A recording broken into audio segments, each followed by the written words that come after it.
Somehow we've nearly made it to the end of the Thursday night football programming schedule. This is potentially the penultimate ship cast. We'll see what we cook up during the playoffs, but we got this game tonight, Saints and Rams, and then next week we got the El Nino Bowl, Browns, Jets, but tonight going to be a great show. We got Cooterdoodle swinging by in the second quarter, going to talk with her. We got Steph, as usual, in the third quarter, recapping our high-stakes teams, and we got our pick 'em sweats for tonight. Should be a fun one. Let's do it here on the Shipcast. Pat Fryer Helmo. This is why I'm hot. Anita Handjob. Fix your sight. Jamar. Alpha play chase. Are you kidding me? Kadarius Toney? You can't handle the heat. It looks like we're finally piss boys. You're right.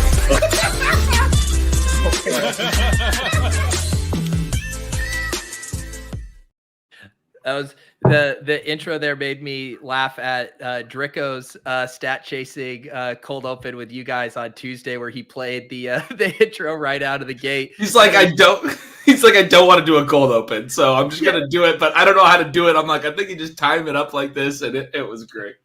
And then it was 2 weeks ago when you and I filled in for Drico and with Sacrilegious, and then I accidentally cut Sacrilegious off with his opening. So yeah, we're struggling around here, but good evening, everyone. We got Pat Crane, Ben Gretch. How we doing, guys? Doing good. I'm nervous. I'm nervous, man. We got some good sweats and high stakes stuff, some really fun stuff.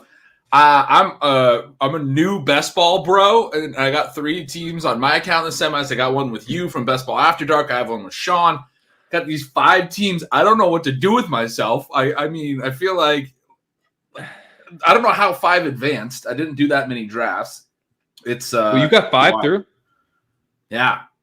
It's nice, awesome. Dude. I mean, that's amazing. Us collectively, like, absolutely fucking sun running our BBM advance rates to the semis. Olave just got down 1 yard short of the first down. Did he catch a first down right before that? Right, yeah, he did. I think. Okay, so already got 1. Yeah, let me pull that up here. As always, we'll set up some of the sweats. I also want to apologize. I know Underdog was having issues with some of their stuff. I wasn't even able to place this on desktop. I couldn't do it on Android. Pat was able to get it on iOS app. So I apologize if anyone wasn't able to get these tonight. I know Underdog was having issues, but we do have Chris Olave higher than 3 first downs. Matthew Stafford higher than 21.5 completions, and Puka Nacua higher than 60.5 receiving yards. And if we hit this tonight, we will unlock a $300 giveaway to one of you guys watching tonight. But pretty good start here for Olave. Yeah, got 1 already. He was really close to the second. He was like legit a half yard short. A lot of times I just mark those. I thought they might mark it far enough just to like almost speed up the game, but we got a Taysom Hill run. Oh, there's another one. I mean, he's cruising. Dude. Pat, what was the stat you had? Because you looked at this one and you were like, he's cleared this in most games. He's hit. So it's 3. It's 3. The line was 3 on the dot, and he'd hit 3 in like 7 of 8 games, and he'd hit 4 in half of his last 8 games. And we also liked the Saints to have to throw a little bit more this week. So I don't know. It just seemed like this because it was really juiced on the Rams side. I wanted to do first down stuff on the Rams side, and I didn't really like the numbers, but Olave's just kind of jumped out. Mine, I jumped out to me when I was going through it too. I was glad you brought it up because for me, it was just looking at his 5 receptions. I think his number was 8 targets. He's a volume receiver, obviously. And for a guy with a high ADOT who runs a lot of these deep in breaking routes, he gets a lot of like 10 to 15 yard passes like he's already gotten in this game. To have a 5 reception line and a 3 first down line just seemed wrong. Like he's got to be higher than 60% of his catches. I don't know. Maybe he's not. I didn't actually look that up, but it just seemed like this is the better way to play it for sure. And then you had actual data that confirmed that. So that was our favorite one. We were on that. Yeah, it was our favorite. Yeah. Yeah, we were struggling. I don't know, struggling. Like we like this core. I mean, the whole new wrinkle, a lot of you guys have probably seen it. Underdog has kind of overhauled, I would say, how the pick'em payouts work with the multipliers. They basically tightened up what I guess I would call some loopholes with the correlations there. And you now are getting not as good of a multiplier if you do the correlation. So even this Puka Nacua Matthew Stafford here, 21.5 completion, 60.5 yards, that took us down. I think this one was a 0.83 multiplier. And we mentioned it on the Badge Bros show last week, talking about it in the Badge Bros channel. So just a PSA to people, because I know some people are like, wait, why isn't this paying out, the usual multiplier? They have changed those things, but everyone should see the same stuff. But it is an actual change to how they're, kind of scoring those pick'ems. What a bad sack to take here on 3rd and 7. Are they going to kick like a 56-yarder now? They had a good first drive, and Carr takes a sack here on 3rd and 7 that I saw him running off the field, and now they're on 4th and super long. It's going to be a long – oh, they're going to punt. They're going to punt. Oh, my God. They're punting from the plus 38. This is gross. Hasn't this been the story of the Saints season? Like, Derek Carr marches them down the field, and then they just absolutely suck in the red zone or anywhere where they're close to scoring. Oh, Tyler goes Blake Groupie over 1.5 field goals. Let's go. Who's the punter? When is Underdog gonna offer over punting lines?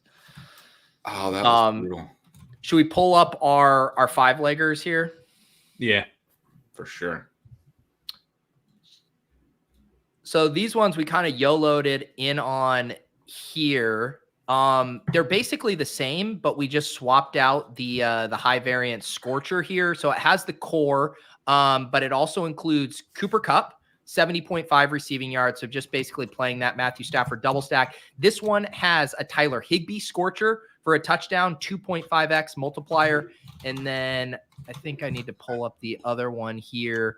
It has a Demarcus Robinson. Here we go. So same thing as the other one, but Demarcus Robinson TD Scorcher at 2.25x. Kind of fun little story we tell there, right? These guys move the ball down the field, and then one of Demarcus or Tyler Higbee gets the TD.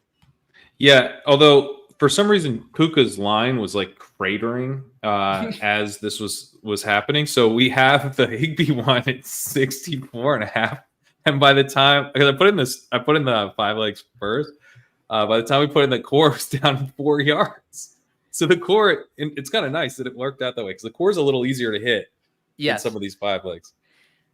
That is the other thing we deal with is, like, I think I was mentioning it to you guys. I was like trying to put these in. I'm like, this Puka number is ping-ponging around. It was like up at 65 and then down to 60. So yeah, I have no idea what's going on over there. Someone got cold feet about Puka is what I think happened. I don't know who at Underdog was freaking out, but I still can't believe we just witnessed the punt from the 37. Was it really the 37-yard line? 37. It wasn't even like the 45, which is bad enough. You're in opponent territory. That was a 55-yard field goal, 54 or 55-yarder. It wasn't like they needed to kick a 60-yarder, or it was only 4th and 13. It wasn't like 4th and 19. Like, you just go for it on 4th and 13 if you don't think your kicker has the leg. And you turn it over at the 37, like, that's not that crazy of good field position, right? Like, you can get 13 yards. I think you kick the field goal. Yeah, I would try a field goal from 54, 55. Yeah. Why? Like, come on. It's not that long. On turf, controlled weather, like, putt it. Did any of you guys? I'm not gonna lie. I let my hopes get up that Kendre Miller might have been active for this game. He was questionable. They didn't suit him up at the last minute. Do either of you guys have any live Kendre teams? I don't know. I think I do. I think I haven't been. My Underdog exposures are weird. It's only showing 10 of my teams total for like all the tournaments that I did. You got to use. So I don't know what I have. Check out Easy's tool. He created a free little spreadsheet thing where you just go to the basically the draft board thing. I posted it on my Twitter, and you just copy and paste it into his spreadsheet, and it will auto populate the exposures for your teams. It's pretty slick. Okay, cool. And then so not only you could paste someone else's team in there too, but you can basically see it for all of yours. I had sent over Gretch and I's team in our group chat there. We got some fun ones. So Gretch and I in our BBM, we have the only share of Kyle Pitts, the only share of Gabe Davis, and the only share of DK Metcalf. Wow. That's Those are nice. some fun boom bust plays to have the Those are shares of. I will take it. DK Metcalf, I think, is well set up this week, so that'd be really nice. I'd feel better about Gabe Davis if he had caught a pass in the last 2 weeks. Yeah, that would be nice. part of Yeah, the if they hadn't offense completely anymore? phased him out of the offense, it'd probably be good. Just one pass. Oh man. Yeah. It is crazy the exposure. So I have CMC on 3 of my 5 teams, including the one with Gretch. 63%, 50%, and 56% ownership across those 3. Of who? CMC just mega owned. So is James Cook. Which I think 2 of my teams are CMC teams of my 3 that got through. I think, and so my one with you is, and my one with Sean is, sorry, so at least 3, because one of the ones in my account is, and I was clicking through some teams, but I haven't done the tool yet, and I was just seeing a lot of CMC, and I was like, all right, well, it makes sense that he's not going to be the differentiating piece at this stage. Gretch, do you know what like one of our biggest sweats is for this team? So like we have Desmond Ridder who's not playing, and we have Sam Howell against the Jets. We have Jordan Love, and we only have him stacked up with Romeo Dobbs. Like we need the Jordan Love Romeo Dobbs week. We got to throw the Dobbs up. Wow, Dobbs 52. That'd be pretty sick. I mean, Reed's hurt. Yeah, Reed's hurt. Watson, right, is probably not going to play. Yeah, Watson again. might not play. I mean, Romeo Dobbs alpha game. Who says no? Well, me, but I'm happy for you guys. Dontavian Wicks has something to say about this. He's questionable too. Wow. Those guys. Yeah, he's been playing through an ankle injury, I think. Pat, what is the status on the walkthrough? Are we as wildly behind as we were last week? No, we're not wildly behind. Because Puka. We're not wildly behind. Because I broke off the Christmas games and I haven't written them yet, and I'm doing them. Yes, where do you get your ideas?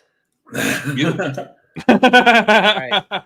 I can't wait for your custom support emails. Where are the Christmas games? Yeah, exactly.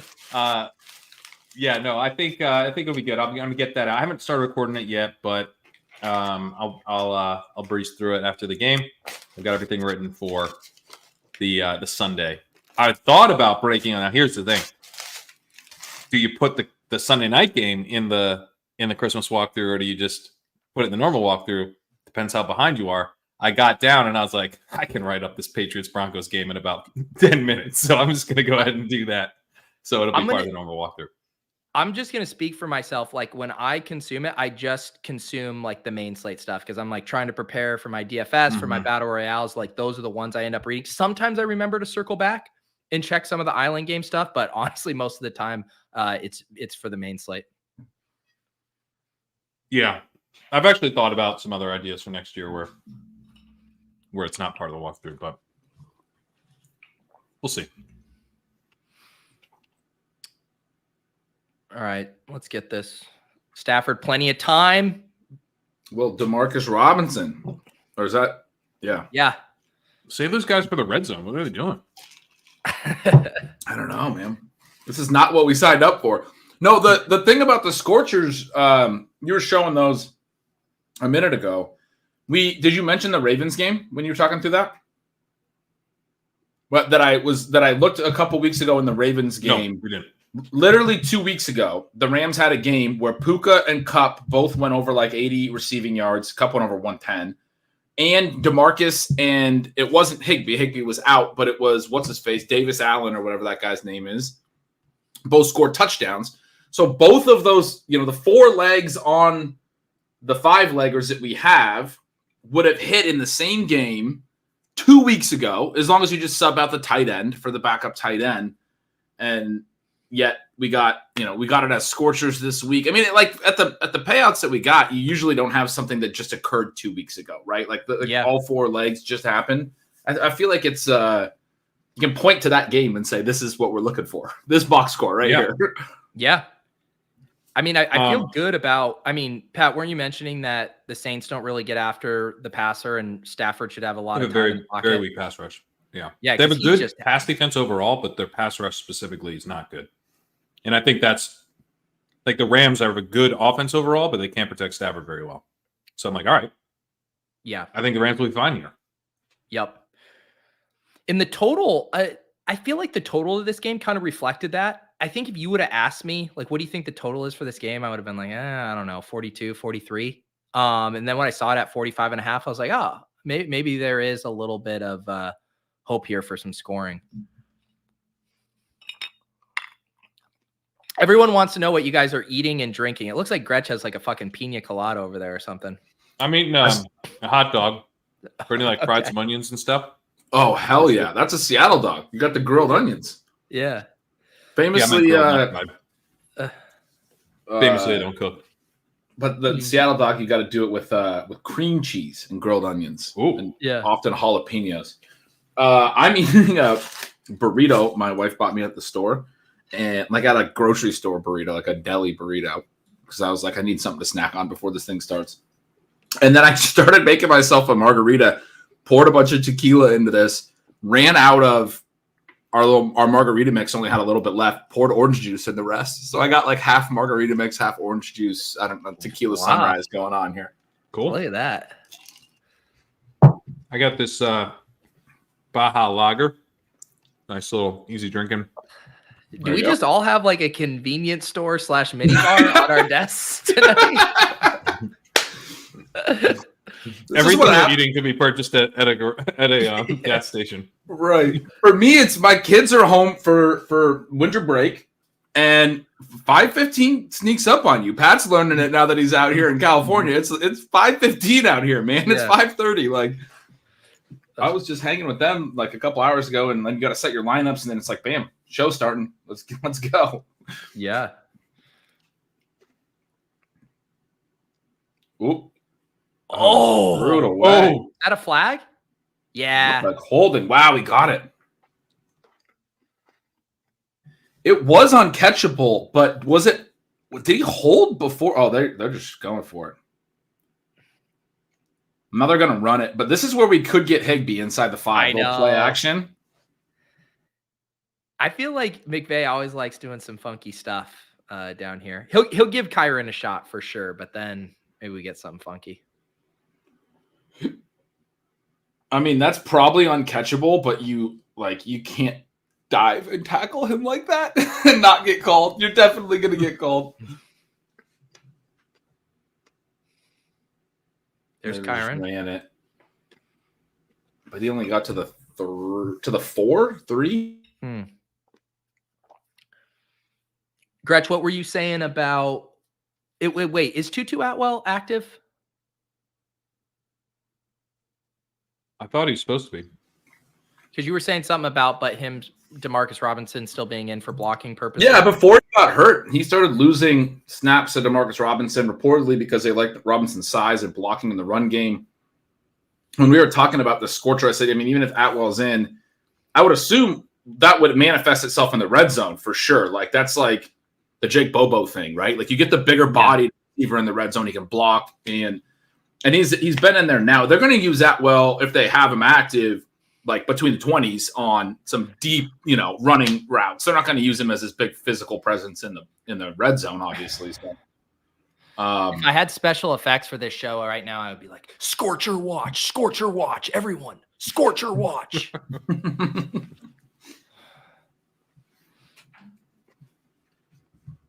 Here we go. Is that Higbee in motion? No, it's Puka. Cup. Oh, come on, buddy. We're starting Stafford in waiver chasing, right? With Steph.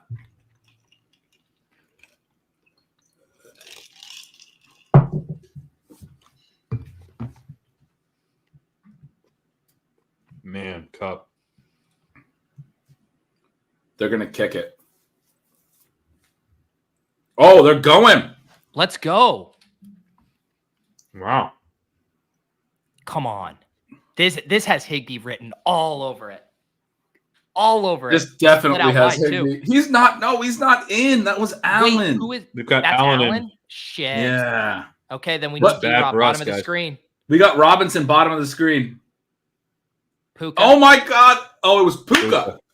Well, I'm starting him with Sean. Fantasy points with Puka. Yeah. Was that for the core we were debating it too? Did we go yards? That's right. Yeah, we were debating. I mean, he still had a very nice yards for a first quarter. What's he at?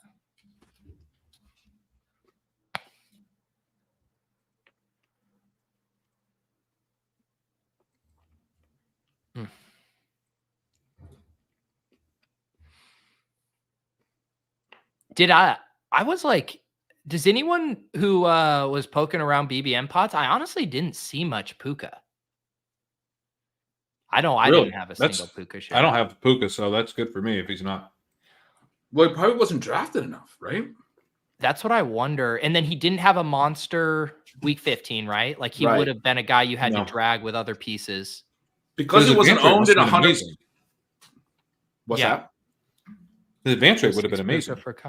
Yeah. It would have been, but if he wasn't in every league, how many leagues was he drafted in? 50%? Yeah. I feel like he's probably close to half. Yeah, I think that is the thing of like even being a high advance rate, just not getting drafted in a lot of the contests. Right. And then having a rough week 15. He advances out of a lot of the ones where he's drafted in.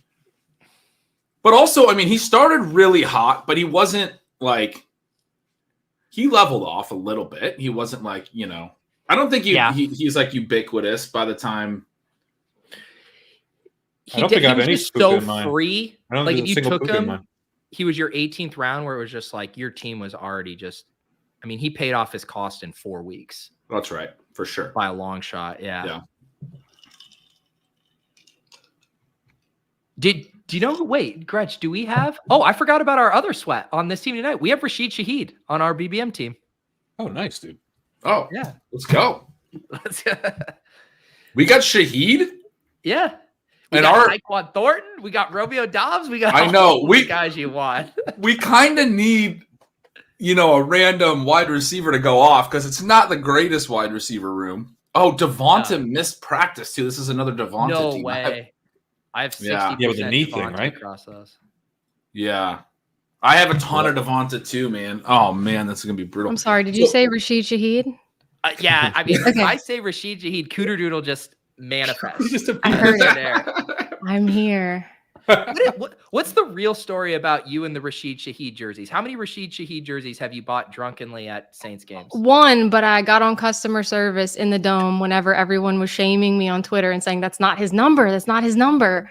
So I don't have any right now. But if he scores while I'm on here, I'm getting one. I have it locked and loaded. It's on the other monitor. I'm ready. Creating a custom jersey doesn't they have the right number. It was NFL.com, but it was just the wrong number. He's 22 and they had it 29, and I was just like elated and excited. That's he had not your scored, fault. Right? He scored at the wrong jersey number. I had a couple beers in me, and I'm just like doing this now. I'm in the Dome. All numbers look the same. Everyone's yelling. Purchase, and then I posted it on Twitter because I'm like, that's my boy, and then just comments, wrong number. It's terrible. It's a weird as fuck number. Like you're not gonna be it's 22, 29. Like it's I wasn't even checking. I was trusting the process. And my husband is standing up because we're still like the ball was back to the Saints, and I'm on like customer service, like, excuse me, can I cancel my order? So no jersey yet. That's crazy. I mean, I feel like the NFL just needs to do better. I mean, you just have did he ever wear that number preseason? Maybe he must have. I don't know. Okay. For it to be on there. Yeah. But yeah, he's 22 now, everybody. You live, you learn. I should do a proper introduction. We of course have Amanda, aka Cooterdoodle, aka the king of Twitter over here in a battle with the New York Times trying to get Shart on the Wordle. One of the funniest videos I've ever watched, Cooterdoodle. So I hope they vindicate you and put that. I just have a feeling they will. I think they will. Have you gotten any feedback, any likes, traction from the people at the paper of record? I might have gotten word from the New York Times that they can't tell me if it's going to be a word, but that they have passed it along to the gaming division. Wow. Whoa. So I'm just saying, if you all want to start Shart, just join the cause. I think it might happen. I really do. Play World, I might start sharp. I might have to start. Please, I'm telling you, there's no sharp. reason for it to matter, but it matters so much. And my husband, he's like, I don't understand. And I'm like, it doesn't. Just get along with it. You know what I mean? Start sharp. Amanda, do you know what this means? So you write the buy, sell, hold column for Fantasylife. I think next year you need to do a start, sit column called Start Sharp. I'm down. I'm so down. It should be. It writes it. That's amazing. And I mean, like, I don't want to, get ahead of it here because it may never happen. But if it becomes sharp and knowing that like strangers on the internet will think of me, 10-year-old me is just going to be beaming, like so excited. You know what I mean? Right when they get the all green on sharp, they're going to think of you. It's a first time, and that's pretty sweet. It could happen. It could happen. Imagine the gaming division sitting around going through their line items for this meeting. And they're going through some stuff of compelling. It was called compelling. My argument was called compelling. I feel like we got a shot. Hey, it was very good. There's some delightful punchlines in that video. Yeah. Let me ask you a very serious question. If you weren't trying to see if sharp was the word of the day every day on Wordle, would you still be playing Wordle daily? No comment. I love you, New York Times. I love you, New York Times. Great answer. I was gonna say. I remember. I read one of your newsletters recently where you talked about extending a bit, and I was gonna say with that video, it's like you're just playing Wordle still as an extension of a bit. Riffing bits is a love language. It really is. It's fantastic. Amanda, sometimes we take for granted that people don't know what we're talking about. Do you want to explain to people like Jonathan what this sharp phenomenon is? So as a doctor, I recently graduated with my Ph.D. A mission that I have joined is Wordle, Start Sharp. I'm just trying to use all the leverage I have, guys, all the intellect, everything. I've made a very compelling argument. It's a good start word to begin with, even if it doesn't become the word. Mm-hmm. It's got all the good consonants. And one of your arguments is that they've used other taboo words. And that they have. Like what? I don't know. I feel I'm a little shy now. But they've used some words. There's no rhyme or reason why they can't use sharp. They used be anal. I mean, that was right? There's like no reason why they can't use it. Be anal. Dude, the last time whenever it was like sharp, I think, and those green tiles were flipping, I've never felt joy. Like it was just like dopamine. And then it, you got it edged. Yeah. Oh man. What you gonna do? Did you grow up in Louisiana? How long has your Saints fandom been going on for? Yeah, I've been here forever. But my mom is like, I've said this before, but you'll never meet her. But if you ever did, she's the sweetest woman out there. She's so kind. Like literally the other day we went to the Saints game. We dropped off my kid at her house and she had a bag of like snacks. She's like, I know y'all get hungry after the game. She's so kind. And the reason I say that is because when the Saints come on, it's like F-bombs. And she's like, I can't do this anymore. And she's off on the other side of the house and like totally different personality. So that's what I grew up with. That's fantastic. Yeah, she's the best. You normally go to most home games, right? We try to. Yeah, when our heart can handle it, we try to. We wait, hold on. We were there for the no call versus the Rams in the dome. Oh no. So this name, is bringing back a little bit Holy cow, of a memory. I forgot about that. Yeah. Wow. That was a shard of a no call. That was a shard of a no call. And when I tell you that was the loudest the dome has ever been, because there was like taunting from Sean Payton about like they think we're not loud. There was constant yelling, and this season, not the same. No. What is your like game like ritual? I normally see your photos. You seem to always have the tall boy Estella going on there. Yeah, I don't know why I do that. They have like in the dome now. I guess they're getting ready for the Super Bowl. They extended everything and they have like this grocery store area where you just go walk in and it's just like walls of beers. And I don't know. I just go with Stella. It feels nice. Yeah. Do you have that up here? That's like where you don't have to pay, right? You just like swipe it's all cameras and stuff. It's Is that what you're talking about? Oh no, No. you definitely you have to pay. Yeah. Well, you don't have to check out. Is it? No, is you it, do. It's like Oh, touch you do? screen, and then Okay. you swipe your beer, and it's like bonk. I don't know what that is, and so you have to just put in a fake beer for the same price. It's Oh, way too geez. expensive. Yeah. Up here in Seattle at Safeco Field, the Mariners Stadium, we have one where you swipe your card when you're walking in. It's like an Amazon Go type thing. You swipe your card and you walk in, take whatever you want, walk the F out, don't talk to anyone. It's kind of great. You end up spending way too much money. Yeah. It's all cameras, and it knows what you took off the shelves. You can get everything, all the beer you get want. like the thrill of shoplifting. You just have But to check your see- credit card bill in a month. I don't know, but that kind of scares me because that's like in the hotel whenever you just like pick up to see and they charge you. I don't know if I like that. I don't either. I bring my kids in there, and they're like, "Can I have this?" I'm like, "Wait, don't touch. We'll talk about it." The amount of times That those seems Vegas hotels worse. have gotten me on those goddamn Fiji waters there when you come back Yeah. and you're dehydrated, you don't want to drink out of the tap, and you're like, God, yeah, I'll pay $14 for this Fiji water right now. We go prepared. My husband brings cases of water when we go to hotels. He's like, I'm not paying this. I'm not paying these $5 waters. Well, that's why Yeah. when we were in Vegas, me and Gretch were like, we basically acted like we had, like we were Lewis and Clark in Crown, California, but we 2 a.m. trip to CVS.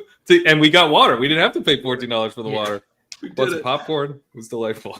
I imagine you was- guys were like acting like the Three Musketeers in the desert with like the canteen as you guys find the case of water at the For CVS. sure. We were just grunting at each other. There was no even like words exchanged. Yeah. Good. Yeah. I have to ask this, Gretch. Do y'all have jambalaya in your? We don't like any kind of. We don't have any good stuff. But We have food. I'll give you that. We have good food. I'm coming there in When? 10 Oh, days. yeah. 10 The days. Is Huskies it for a game? play in the Sugar Bowl. Yeah, my Huskies, my Washington Huskies. Ah. So I got to ask you. I'm bringing 16 UW fans. I decided I would ask you if we have a good New Year's plan. I don't even remember what place we're going to, but we're thinking about going to Frenchman Street to Cat Cat's meow. Spotted Cat. Spotted cat. Is that one of those kind of places? Little lady of the night. Whoa, South Florida. We don't know what we're doing. What would you recommend for a New So- Year's Eve in New Orleans? Is now a good time to say that I don't actually live in New Orleans and I just say that because stranger danger? All right, get her off the show. I thought we were getting like a hardcore local on the shipcast out of here. We'll Get out talk of here. You off go to the stream. games.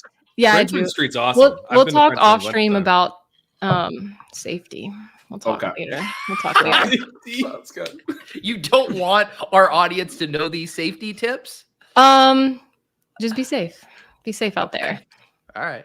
That was Have your wits about you. There's scammers about. I've been there a couple times. We've been offered, cocaine on Bourbon Street. Like it's just like there's Well, a lot they'll- going has on. they'll a ask story of getting you- sold yeah. bunk weed. Yeah. Or No, whatever. well, yeah, a friend of mine did buy some salt one time on Bourbon Street.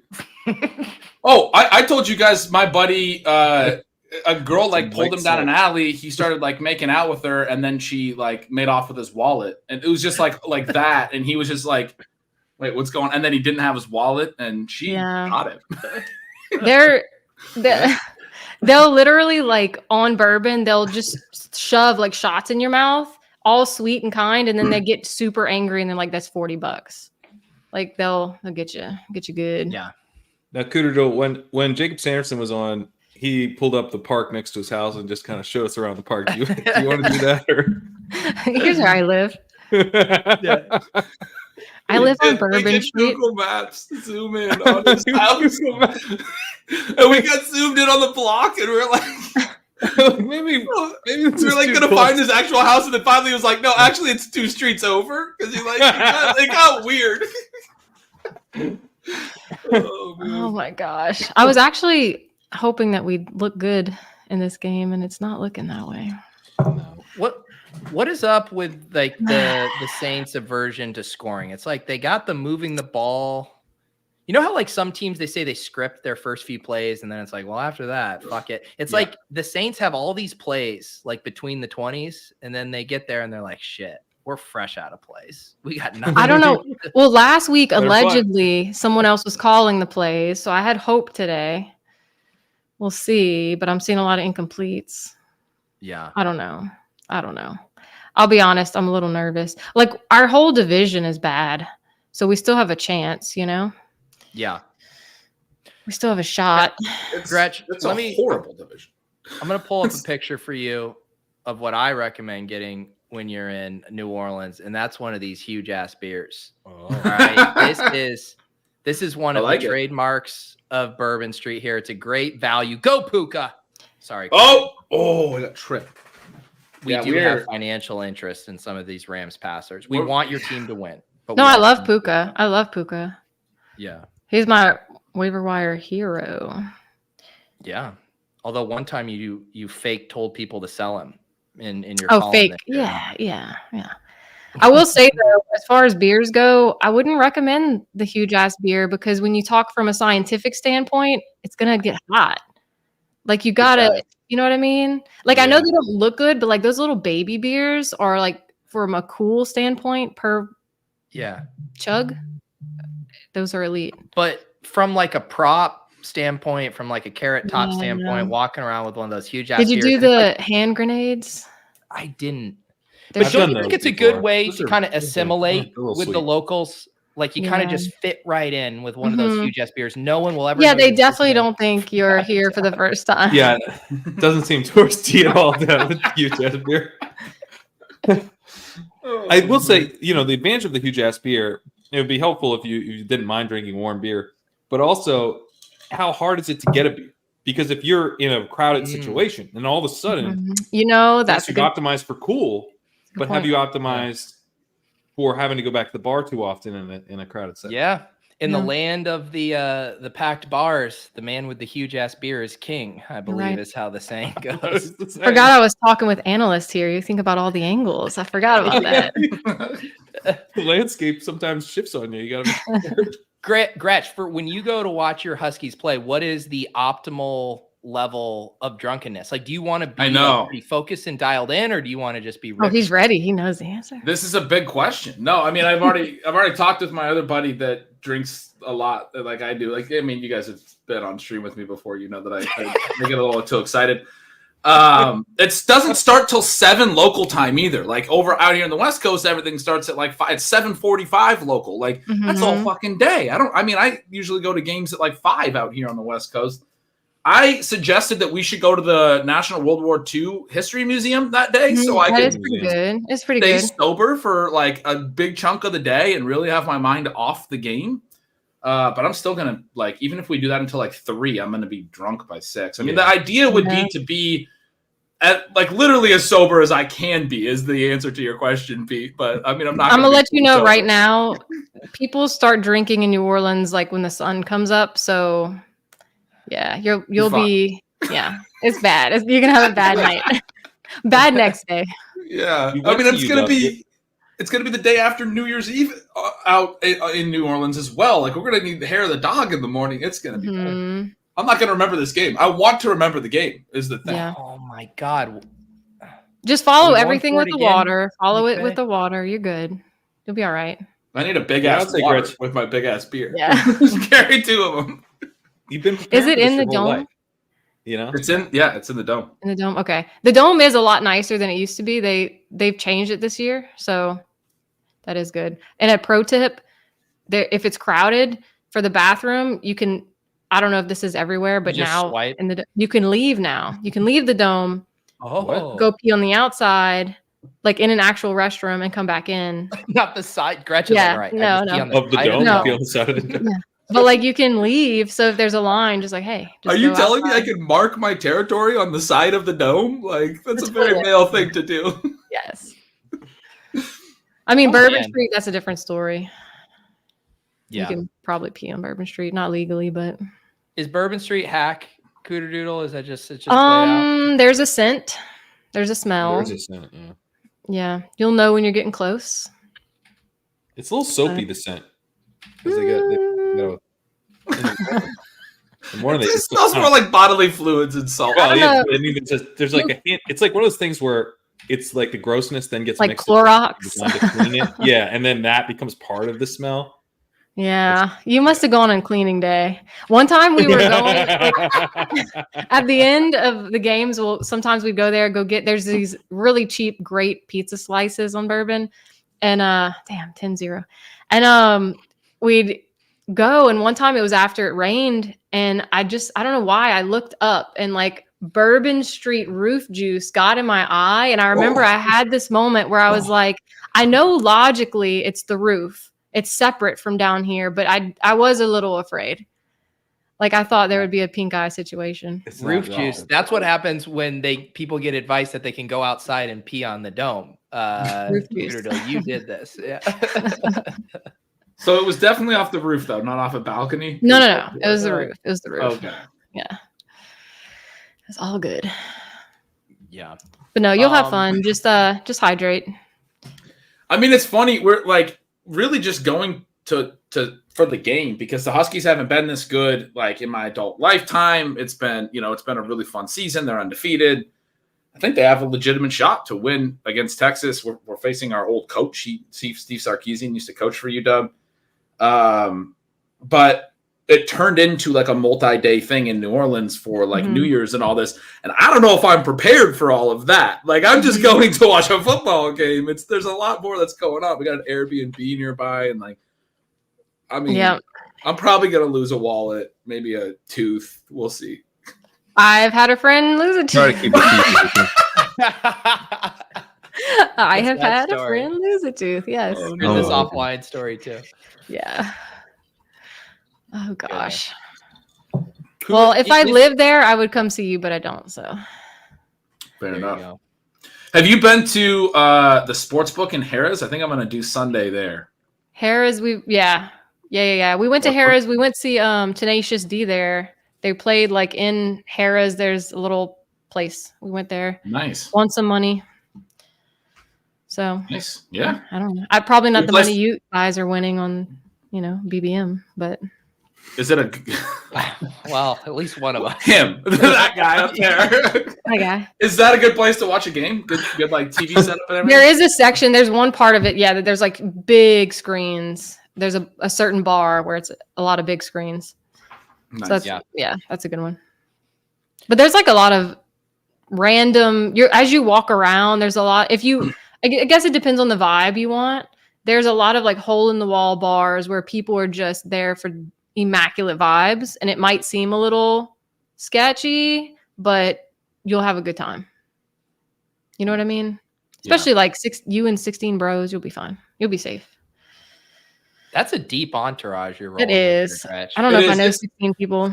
There's several wives. My wife's going. I'm more concerned about my wife than myself, really, especially if I get too drunk and then it's like, oh God, I can't. I mean, I need to handcuff myself to her so I'm not like a bad husband, but just like that sounds like a bad husband. He's just to drag you everywhere.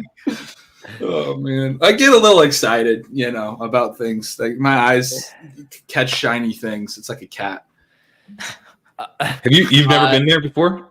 I have a couple times, yeah, and I don't remember a lot. Yeah, well, that's what it's designed for. One was a bachelor party. Yeah. Great call on the Olave first downs. That one part of our core pick 'em. Cooterdoodle, they set this at 3 first downs for your guy Chris Olave. Already at 4. That was easy. What's the other ones y'all have? I feel like all we're talking about is charts and drinking. Yeah, no, let's get down to brass tacks. Yeah. Puka Nacua higher than somewhere between 60 to 65 yards. No one really knows. He's probably going to get it. Yeah, Matthew Stafford higher than 21.5 completions. If Cooper Kupp keeps dropping passes, I don't know if we're going to get there. Yeah. He's at 7 right now. I mean. 7 for 10. That's pretty solid. Yeah. Cooper Kupp's really. Puka's already at 47. Yeah. So, I mean, really it is the completions. The script, not ideal. What do we need? 21? 21. 22. Yep. Yeah, 22. I bet the over on 10 incomplete for Derek Carr. Really? I don't know. Is that a thing? I just made that up. You got me. Like a legit line. That sounds like a great line. I think I would make money. That would be a fun one. Why don't we do incompletion? I was also like, I didn't know you. Where you betting this, Cooter? That's the black market books to get the incompletion lines. You have a bookie who offers Derek Carr incompletion. Yeah, she got me. What's your most memorable moment at the Superdome or game? Yeah. I mean, probably the no call. That was a big one. My husband was there when we went to the NFC Championship. We had just started dating, so I wasn't invited. He's forgiven. But he was there for that, and he said just everything was wild. But yeah, no call was a big one. That was a bad one. Yeah. When you went to the NFC Championship, so wait, that was the Super Bowl. I didn't go. I went to a lot of games that year. Our friend had like nosebleed. We were in college, and my husband went a lot, and he went to the NFC Championship that game. Oh, to the NFC Championship. Yep. And that was the year we won the Super Bowl. Yeah. Which not all teams do, so it's. Were you there when they played the Vikings and Stephon Diggs did the late touchdown? Was that? I'm gonna be honest. I'm gonna be honest with you, Gretch. I forget a lot of things.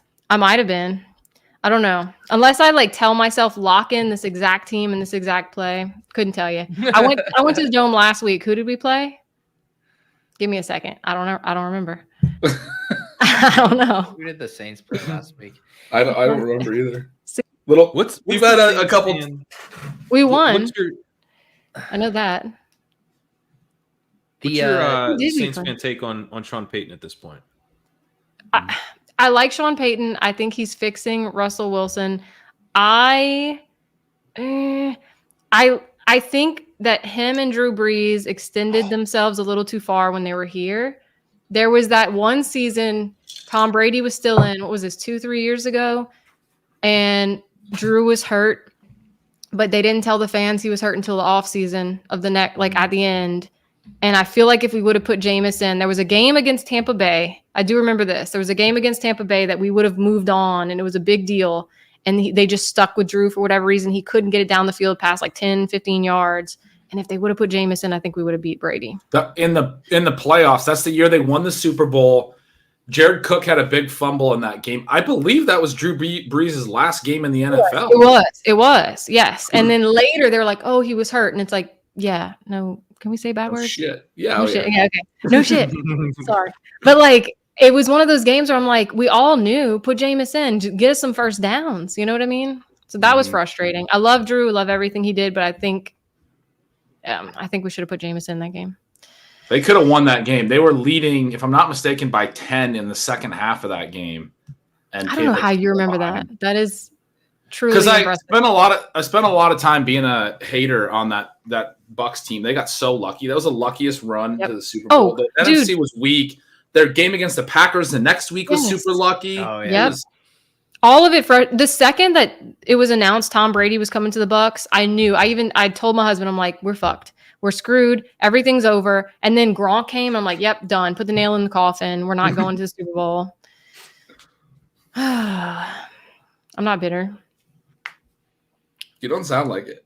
I'm not bitter. Amanda, what is your professional opinion? Will Kendre Miller ever be a thing, preferably by like next week? Nope. Wow. Swag Daddy just too much to overcome on that depth chart. Oh, wait. Speaking of, I brought this. So the lure of Rashid Shaheed, wrong number, jersey, mid-game, whatever. Somebody gifted me, one of my friends gifted me the wrong number Jamal Williams jersey. Wow. That's a thoughtful gift. Riffin' bits, man. Riffin' bits. There you go. I don't know. I think they had it before that all occurred, but I'm going to just assume it was from the heart. Wait, they gave you a used Jamal Williams jersey? Why isn't he number 30? He's always been number 30. He was number 30 in Detroit, right? Yeah. And the Packers, I think, right? Is there someone in New Orleans who's number 30? Look, that was a soft sack. Look at this sack from Carr. Just gotta hit his Say it elbow. again. A what? Say it for the camera. I'm trying to figure, did somebody have number 30 already locked up, or did he just want to change his number? I don't understand any of the number stuff. I'll be honest. Cooterdoodle, they all look the same. Well, not that. I understand which numbers are bigger than other numbers. I know that. But like, when you're doing, I have a problem. Like, and I'll say this. I never played football. I don't know if y'all know this about me. I've never played football other than yard ball. And I will say one time in my friend Derek's yard, I did a spin move and went for a touchdown in his front yard, and everyone went wild. So I do want that to be on the record. hole-in-one story, Cooterdoodle. Yeah, I have the ball over there if you need it for proof. But so seriously, I did a spin move. So I know ball, right? Yeah. But I've never played professionally. Again, don't know if you know that. But so I don't understand the number lore of like, I guess how attached you are to a number. I can kind of get it, but I don't fully get it. So when there's all these battles over numbers and they offer like, I'll give you 5 million if you give me your number, I'd be like, I'd take that. I would take that. Like, take my number. You know what I mean? Yeah, generally, if a wide receiver wants 24, that's a bad sign. Why? This is called the Sky Moore rule. Sky It's, Moore, only one guy has ever done it, and it's Sky Moore. Yeah. I thought that was good at slap too. That's Ken Griffey Jr.'s number, man. 24. Everyone hated that. I don't think it looks good, but I was like, low key, it's kind of cool because 24 is the coolest number. Yeah, 24 hours in a day. Yeah, that's another use for the number 24. Wow, D-Rob extending the drive. Amanda, do you buy the stuff that like everyone on the Saints hates Derek Carr? You know, I kind of do. I'm not going to lie. My mom buys into it, and I've already told you her thoughts. She's, she's swaying me. I mean, off season with, oh shoot, I'm going to forget his name. The other quarterback that took the little beautiful pictures. Jake Haener. Yes, Haener. I was going to say Rayner. Wow. Haener. He played for the Huskies and then transferred to Florida State. And then full circle. Look at this. Okay. So him, Jamal Williams, who else is silly goofy? Jameis Winston. I was like, oh, our locker room is immaculate. It's a good locker room.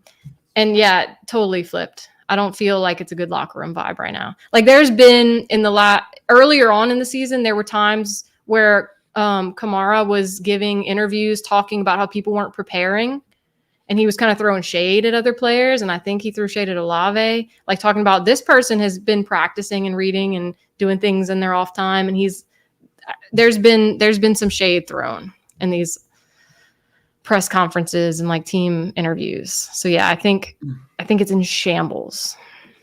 It's pretty ironic that the guy whose brother was calling for Marcus Mariota to play over Jalen Hurts is widely hated by his team and everyone who would rather have Jameis Winston playing over him.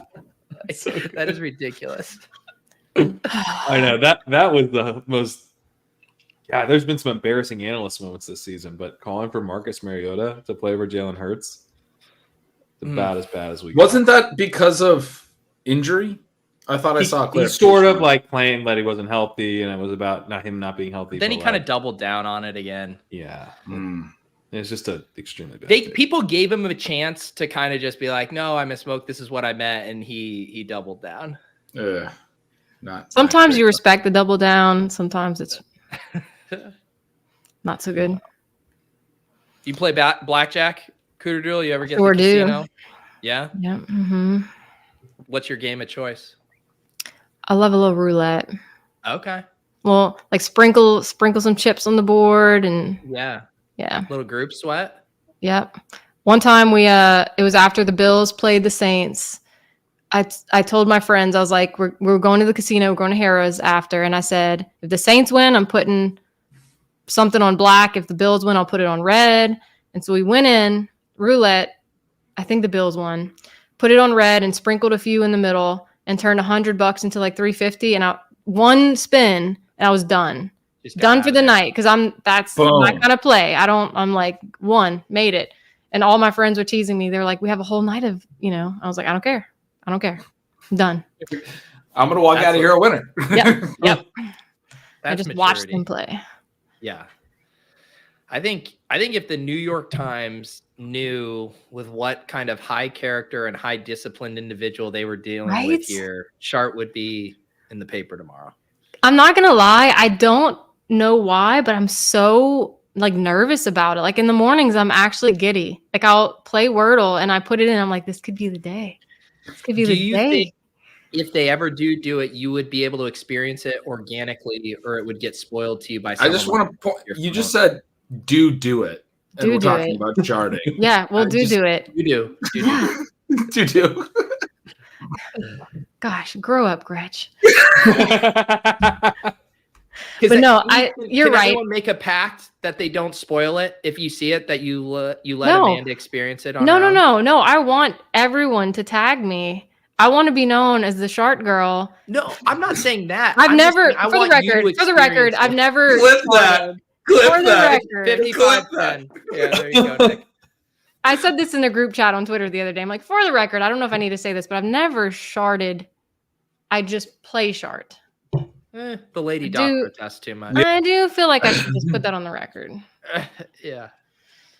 Oh, I just think it would be magical if you could 13. pull it up and get to experience it on your Yeah. own. Kind of Yeah. like a I feel Truman like- Show moment where we're all waiting for you to see it. Yeah. So if you've moved the needle with the New York Times, they have to have the next couple months planned. You gave it to the end of next year. What do we think it is? Over under Set the I don't know. June?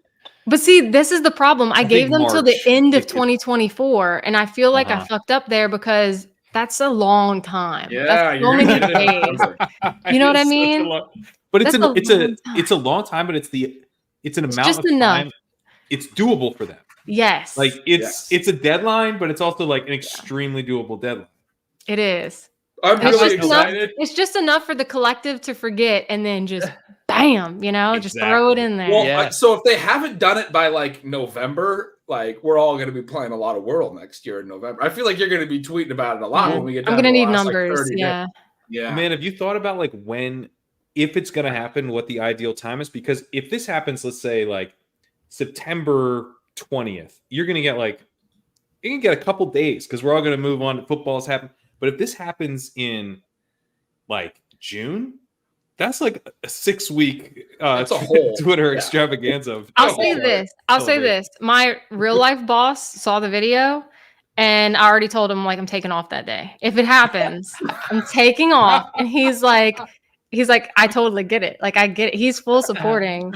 So I'm going to get a big ass beer and I'm going to walk around Bourbon Street, get some Yeah. roof juice. I'm going to be living my best I know life. what day it's going to come. It's going to be What? November 6th, 2024, a day after the election, Oh my when we need to unify America. We're all going to be divided, and they're going to drop Shart, and it's going to be this coalescing moment for the nation. see, I have a better theory. I think it's gonna happen soon because they want the hype. They want people in. They need numbers. Wordle's dying off. You know what I mean? They need the numbers. And Shart is going to save the day. And I feel like they're going to do it during the holidays because everyone's going to be around opening gifts. Picture Christmas morning, close your eyes. Christmas morning, you go downstairs, you get your coffee. The kids are excited about Christmas. They think Santa came. And then, oh my God, guys, do Wordle. Look at Wordle. You got to do Wordle. And then boom, it just explodes. They have a resurgence. You know what I mean? Boom, it just morning. explodes.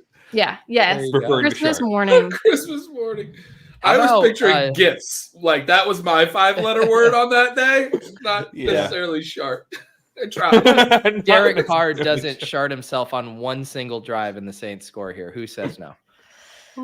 Rashid Shaheed, please. I'm telling you, I have it locked and loaded right now. I have to go with a white jersey because they don't have a small and black. So that's rude. Really? Yeah. But I got it locked and loaded. Even got a promo code, NFL 15. If he scores a TD, you're buying? Oh, yeah. Ready to do it. You're ringing the bell. It's the correct number, 22.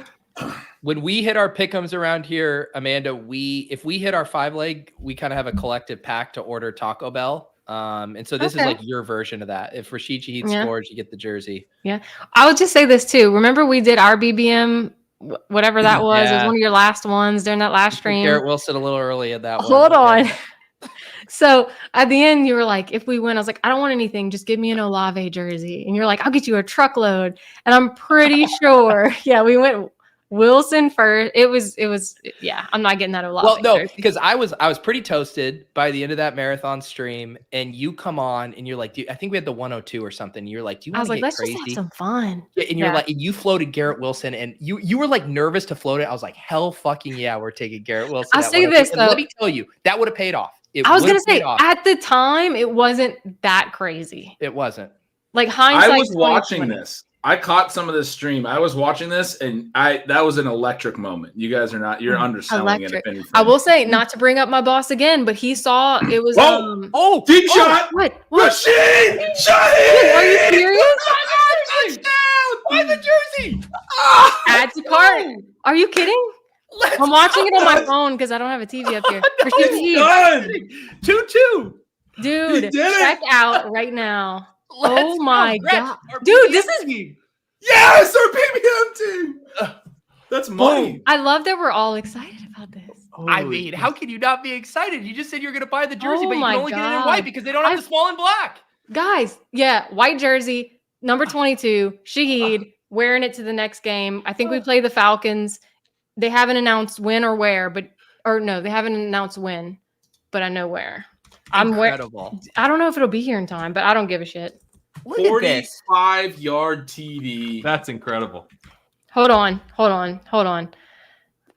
I feel like I have to see it again to be sure. It is real. Okay. Just gotta live it. Gotta live it. Well, the second he uncorked the deep ball, I'm like, it's either Olave it's or Shaheed. Yeah. Then boom. They had three dudes on Olave. They just showed the replay. Shaheed deserves so much better. He should have been scoring every game. There's so many times that I'm like, just go to Shaheed, throw the ball, dude. Okay. Are can we I back talk about- in it? Are we back in it? He was wide open. I really don't want to get too distracted, but I have to ask something to both of you guys because I noticed this for some reason. I want to say it was when I was watching the Huskies, Gretch, and then Shaheed doing it too. These guys who have their mouth guards, but they don't wear them when they're playing, and it's like flopping Like hanging around as out? they're running. I'm like, that would drive me nuts. Like my OCD would not be allowed. Like as Rashid Shaheed was running, like it was like bouncing up on his face. I'm like, how do you do that? I don't even know what the question is, but I agree with everything you just said. My question is, why? Why don't they So wear the mouth Pete, guard? as somebody who's played ball in this guy Derek's front yard and did a spin move, I think it's just all about vibes. And if you feel like someone's coming, it's like it's a taunt to be like, you're not going to tackle me. I don't need to protect these teeth. Do you shake the mouthpiece a little? Like, Yeah, it's a taunt. It's definitely a taunt. What if they take it out? Everything. Yeah. What if he takes it out sometimes when he's like just a decoy deep runner and then he left it out? It's a to, like, tell. act It's a tell. oh, dude. DBs don't think he's getting the ball because Yes. it's flopping around. He doesn't even have his mouth guard in. Oh, it's And a then psych he's- out. Yeah, then he's gone, right? It's like, it's a run play. The receiver's mouth guard's not even in. Boom, bayou. Dude, Welcome to the bayou. guys, I chat. think- Can you let my husband know I just bought a jersey?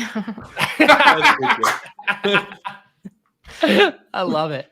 It's destiny. 3 to It's 7 crazy. business days. That's gonna be here in time. Come on. We're Cooterdoodle. good. We're We're good. You go in there and pay for expedited shipping. I'll cover the expedited shipping. Let's good. get this thing here Well, tomorrow. no, I already. It's good. We're done. It's purchased. Okay. All right. I just want to. And you know what? That's very cathartic. It feels so good to have done it. You know what I mean? To be done. Yeah. It's the right one. Do you consider us the good luck charms, the ones Yeah. who unlocked the Shaheed You know, TV purchase? I mean, of all the quarters for it to happen, for it to be this one, it does feel a little lucky. It does feel a very- little lucky. Yeah. Pretty good luck. A fake component in this. You guys are saying luck. I think destiny might be, the word. That Gretch, was I think it was the mouth guard thing. I think it was a Dunze who was doing that I was just like, how does he just the whole time, just no mouth guard in. And like, trust me, I don't care about safety. I don't care about the teeth. I'm just saying it would be annoying to me to have it flopping. I mean, if you want to have your teeth busted out, I mean, by all means. Why wouldn't you take I like the mouth decoy guard's narrative. Yeah. I like That- you clarifying that it's not about feels- player safety. Yeah, I just want to be careful. I mean, I'm not carrying water for these players' teeth. I'll tell you that much. Oh my gosh. Rashid Shaheed. And you're pretty sober too. Like you did this with complete clarity of mind. She had it in the cart before she came on. I mean, this was ready to go. Just in All right, I case. put an old photo, but it's out in Twitterverse now. It's done. There you go. So I did hear earlier, you drinking a margarita, Gretch? I poured some tequila, and then I had some margarita mix, and then it was in the back of the fridge. I grabbed it, started pouring. There was like none left. I'm like, oh, this is not going to be enough for the glass that I have. Poured less margarita mix than tequila in. Added some orange juice. I've had a whole lot of fun. You know what the new thing is ranch waters. Have you had a ranch water? Tequila, crunchy water, whatever that is, sparkling water, salt on the rim. Sometimes I'll put tahini. Good. Bomb. Yeah. Good. It's a little healthier, less sugar. Yep. Less headache. It was, that was a fun one. We had a few of those. I'm just going to say in the chat, everybody's saying that Stafford needs to throw a touchdown now. That's rude. Guys, we have a guest Let here. the Saints win, please. And we are only here to root for Saints things. All right. I know you have money on the line, but like my heart's on the line. Exactly. That's fair. Because the Saints are in this weird position where we've done just good enough to not get a good pick. So I feel like we just have to go all in now and have to try. Like if I was in the locker room, I'd be like, guys, listen up. We could have tanked. But it's too late. We probably won't win, but you got to at least give it your all. Well, one thing that's true or fair is that, the Bucs get the Jags this week. I was going to say that they play the Bucs next week. What? The Bucs don't have to face Lawrence, and then they also get the Panthers in week 18. So you're not going to get 2 losses out of them. Yeah. Yep. Yeah. We have to win. We have to win it out. That's brutal. And I don't think we do. You got to win this game. I was going to say this game might not matter as much as next week, but this game still matters quite a bit. Amanda, where do you fall on because you are both a Saints fan and a fantasy football fan. As a Saints fan, I imagine you want Arthur Smith to be employed as the Falcons head coach. Oh, I love it. 10 decades. Mm-hmm. As a fantasy fan, do you have Bijan on any teams? Would you like to see him go? Are you conflicted? I do think it's weird to be like, it would be like if we all drafted talent in our fantasy leagues and we're like, oh, let's bench him. Just see what happens. You know what I mean?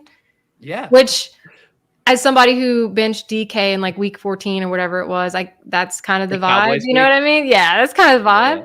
So it hurt. But that hurt me so much that I would never do it again. So I don't know what kind of brass balls Arthur Smith has that he's like hearing everyone and he knows what we all think and he's still doing it. I don't understand. He sleeps well at night. You are a woman on Twitter. You've been mansplained to before. Arthur Smith is the head coach version of mansplaining. He wants to explain to everyone how to coach a team and how he's smarter than everyone. But there's something missing. There's a piece missing that I don't understand. Like, there's something. What is the success?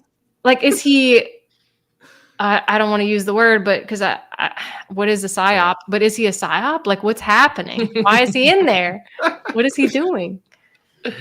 I like that. He might. Hey, look, by the way, your Saints are about to get the ball back with about $130. Dude. And $130 in a long drive. That's Derek Carr's music, baby. I mean, if there's anyone who's ready to step up to the challenge. So you're saying Shaheed scores again? Oh my God. We might have to shut down. Hang on. You make a jersey? Promise? You buy a second jersey if he scores a touchdown on this. You gotta buy the black jersey. I'll gift a jersey. If he scores again, you get a jersey. I'll gift a jersey to somebody in the chat. If you're not a small, I'll give you a black jersey. Are you bummed now because you got the Jamal Williams white jersey and you just got the Shaheed? Are you hoping to get a black jersey in there, a little color palette texture? It's good. I just feel like I don't know why I care. Black just feels good. It looks good. Yeah. Black jerseys are always jersey. It's like the emo in me. I don't know, but yeah, the white ones get dirty. Yeah, you eat nachos and you know, like it's just not a good vibe. I had a bunch of jerseys as a kid. The one that I always think about is a black Ed Reed jersey. I had a black Ravens jersey. God, that was a sweet jersey. I mean, that's just like the black jerseys are the best. They are. So I'm just gonna say it was a black Rich Gannon jersey. There we go. More Olave. That's Olave. Oh my God, he's balling, dude. They're moving. All my Olave teams are dead, but he's balling now. I had a lot of Olave this year. None of it's alive. That's a bunch. Look, I'm just gonna say this for the record, half the catches, and Shaheed has more yards than Puka Nacua. Just saying. Yeah. Just saying. Half the catches. Another catch there, Pete. Dude, Shaheed's gonna give us a legit ceiling game. Yeah. He's over 14 right now. Yeah. Yeah. And it's not even half. Dude, if they score again. Oh, that's him again.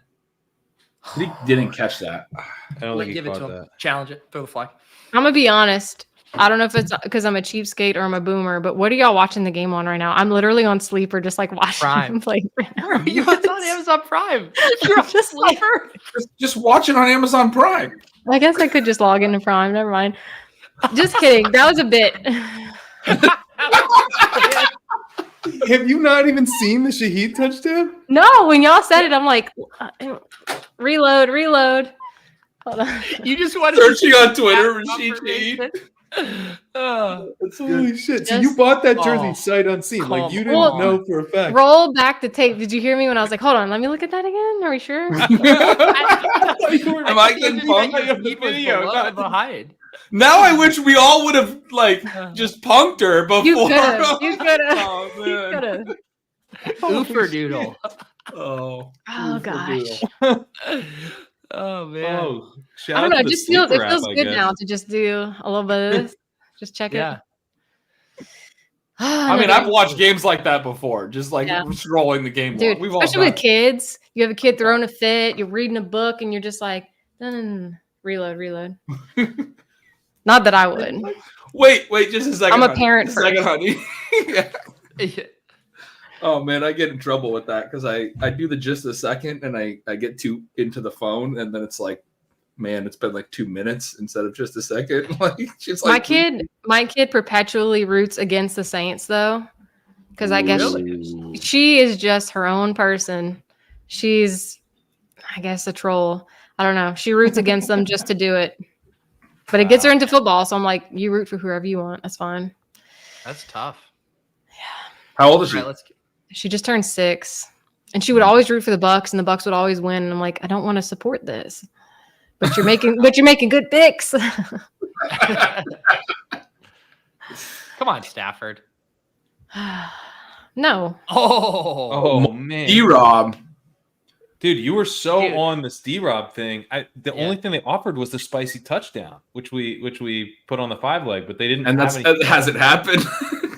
And What's that's the it? only thing that hasn't happened. But you were like, no, dude, it doesn't matter if Tutu goes because D-Rob's been playing. What's more. a spicy touchdown? Is it just because you don't expect it? It's when you Yeah. put tahini on the rim. Oh, okay.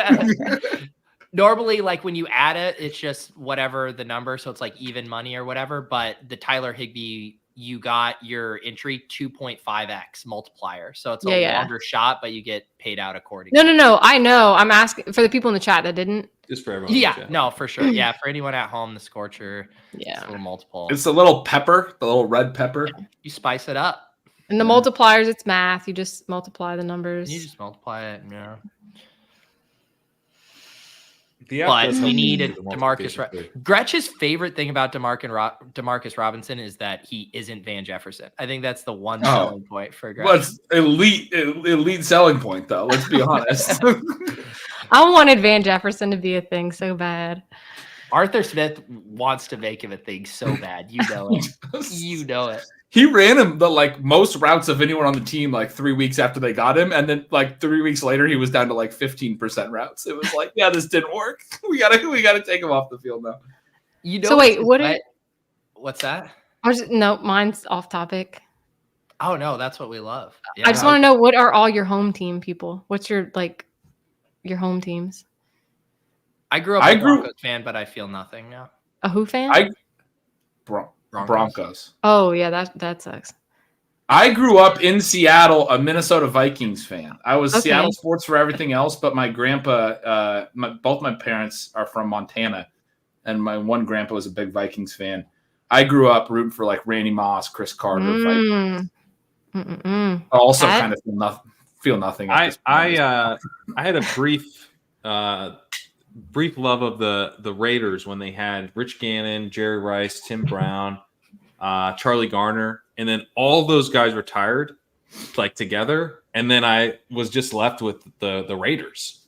So I don't have a team anymore. Just the name. Yeah. Isn't your brother like a big Vikings fan? Huge Vikings fan. He was 9 years old during Randy Moss's rookie year. And I think he just was like, yes. And so I was 11. Very similar experience. It was very fun. That year was awesome. So that's he was like, your NFL Blitz 2000 came out, and you could beat them on NFL Blitz. Oh God, it was great. But my brother used to. I mean, when we were in high school, he would listen to Minnesota talk radio on the internet.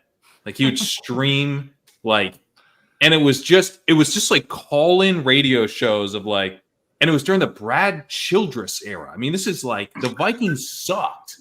Like he's like the Love Boat era. Like they were like they sucked, or maybe that was the. But like, think of the foundation that he built for you. You know what I mean? Like, no, I'm being serious. Like, I mean, you were exposed to a lot. I mean, I didn't. That's just his thing. I never. Oh, I thought you're listening though. Yeah, I did. You're exposed. There was one thing we had. We like put this on. It's on YouTube somehow. I don't know. It's like it was horribly. Let's go! Scorch it! Scorch thing! Scorch! Yes. Unbiased opinion. No, not. Sorry, Amanda. Not excited about the Scorcher moment. Let us have the Scorch moment. Boom. So we already got 15 completions. Yeah. We already got Puka at 63 yards. He might already be over yards. Yeah. He's over. It's funny thing is he's over on the other one, Scratch. It's this. This is the only one he's not over on. Yeah. So y'all I thought the whole bit is that you have to sweat. Y'all are doing good. That's bad, right? Come on, Cooterdoodle. Every doing week good is do bad on here. Let us have 1 week where we do good, okay? It is we're trying to win. It needs to be a quarter 4, like 2 minutes left. Yeah. This rules. This is all great. we need is Cup now to get like 50 receiving yards. We right? need. Oh, yes. One catch from Puka and Cup, and Stafford needs to get what 6 more completions. Yeah. Oh, Stafford's it really got comes down to Cup. It comes down to Cup. Cup. We need Cup. This dude needs to stop dropping fucking balls, dude. Yeah. Kadarius Toney out here. Demarcus Robinson. Look at Lou Dog. He knows what's up. 682 1 Demarcus Robinson is what you need. I mean, that's what I was trying to tell you guys. Demarcus Robinson. Someone in the chat earlier was like, it took all year, but it's finally not the worst call of the whole offseason that I was. Remember when I was touting Demarcus Robinson in August a little bit? I think we have him in the 30 It's suddenly an amazing call because this week matters so much. Scoring TDs when it counts. That was the thesis. Yeah, Demarcus Robinson, classically an archetype, will do well in week 16. But yeah. Oh man, it's gonna take time for his blocking to win out. That's the idea. I can't keep up with the verbiage because Pete said that the other day. He's like, "That's your thesis." I'm like, "Huh?" I can't keep up. You've like literally written a thesis. You're a PhD. Yeah, this is. Well, that's why I was confused. I'm like, "Huh?" And then I saw somebody in an NFT post say the thesis. I'm like, "Oh, it's a young buck thing."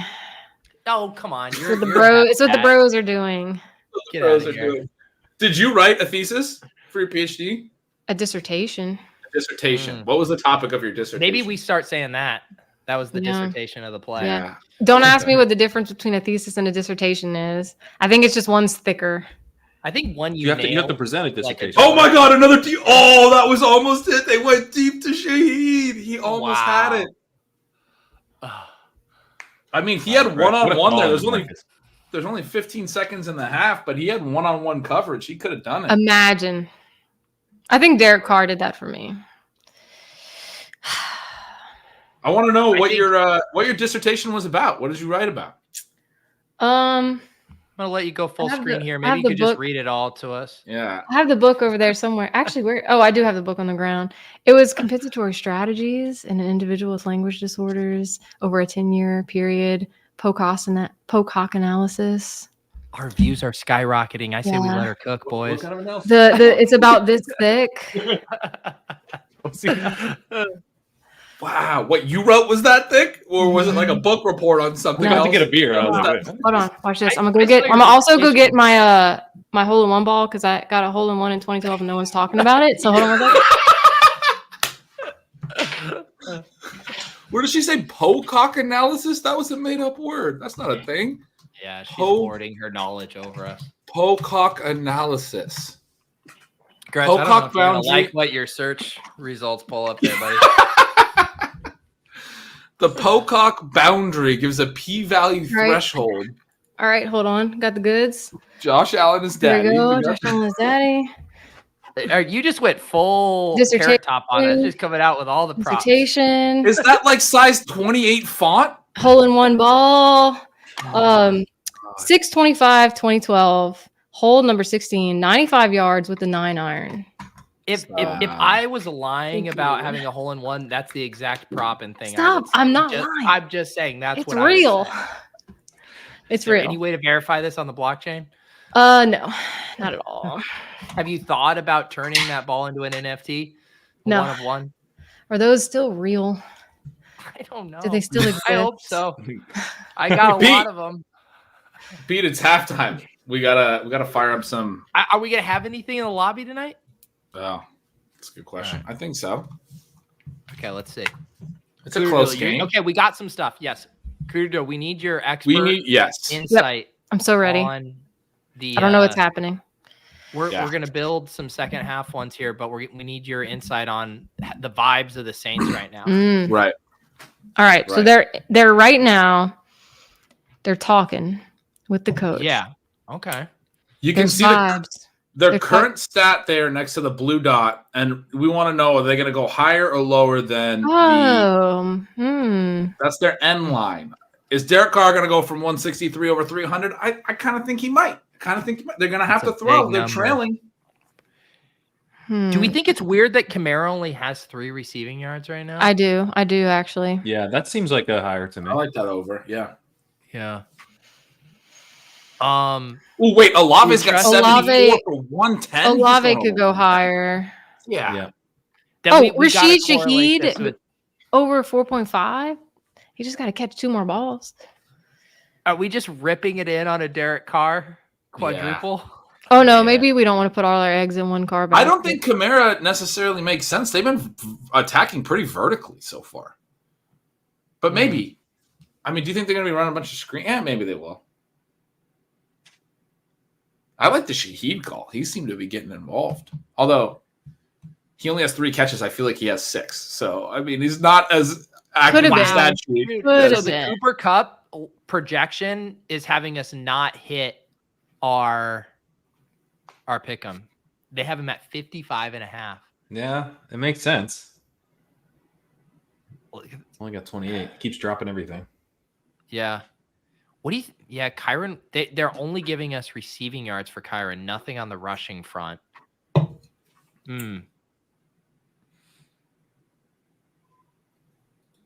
That's pretty low on the receiving. That's like 1 catch, but maybe that's a trap. Yeah. What do we think about this? Jamal Williams lower than a half a reception. Is Jamal Williams catching a pass? It's a brutal sweat. But that's a brutal sweat. I don't think I want that in my life. Derek Carr, late game. If they're still trailing late, Derek Carr's checking down so much on the last 2 drives. Yeah. Kendre Miller's out. Dude, I like the over on that. Like, he's going to be out there for a 4th quarter reception. I also don't want to sweat that. I don't want to think about Jamal Williams. Jamal Williams has caught a ball in all but 1 game in the last 1, 2, 3, 4, 5, 6, 7 games. Wow. That conversation we just had made me want to go back to that Kamara that you just took off. I actually really like that now. You're going to get Derek Carr checkdowns in the 4th quarter. Yeah. Sure. I think we just rip it in. Yeah. Derek Carr, Shaheed, Kamara, Olave. But we gotta do something, Rams. We got to do something. I don't know what we do for the Rams. No, I was just checking if there's anything on the Demarcus Robinson only needs 10.5 more yards. Do it for Gretch. No, we don't have to do that. What if we take the cup? What if we take the cup higher here? Yeah, cup higher. That makes me more nervous than the Robinson one for some reason. Which one do you guys like more, receiving yards or receptions? I kind of like receptions. I feel like he might get a few key 3rd down catches, like go-to guy, one-on-one coverage kind of stuff. But how many yards? Dude has 8 targets in the first half. Come on. Brutal. I say we. So wait, how many yards are we talking about here? 55. Minus 20. You're talking about 28 yards? Yeah. All right. And so divided. So we're talking about 9.2 yards per catch. I think Pat's saying no. Versus 3 receptions. I kind of like the receptions. Yeah, I'm fine with either, but I think is he going to average more or less than 9 yards a catch? Well, I could see the only way receiving yards hits and receptions doesn't is if he gets 28 yards on 2 catches. Mm-hmm. If he gets to the 9.1 that you're talking about, Good then point. he's gone over on reception. He's gone over on both, right? Receptions so safer, huh? So I think the reception. I feel like receptions is safer too. Yeah. Okay. All right, let's see if I can. He's not going to be like a deep shot guy in the second half of a game they have the lead, but he Put might 100 have on like it. 3 short catches. This Yeah, might be the no, only I one. was just checking to see if we were getting any. All right, Are they I'm docking locking us? this How much in. are they docking us? Yeah, the All doctors. right, I was able to make the pick. Thank Wait, the they Lord. docked you? Why? A lot. They docked They us a lot. just introduced a new like correlation engine that it makes it a less of a. Well, yeah, I payout mean, we did Derek Carr with 4 pass catchers. That's the Yeah. other thing about doing these quickly. That used to be a 20 times payout. Now it's 12 times. I'll be honest, this is so stressful. Trust me, This I'm is stressed so out stressful. too, Amanda. Is there any other Amanda? Do y'all you have like any call each insight- other on like when y'all aren't on stream and something happens, you're like, oh my god, we did it. Like do y'all have like a you know what I mean? It's a Discord. Well, I We mean, have it a- we have kind a of. group Yeah. chat. Yeah, I mean, It's a group textbook. chat. Yeah. We're kind of always talking for the last like 3 or 4 years. I talked to Pat and Pete like as much as I talk to my wife Did y'all meet in real life or on the internet? Internet. On the internet. on the internet. Oh, that's sweet.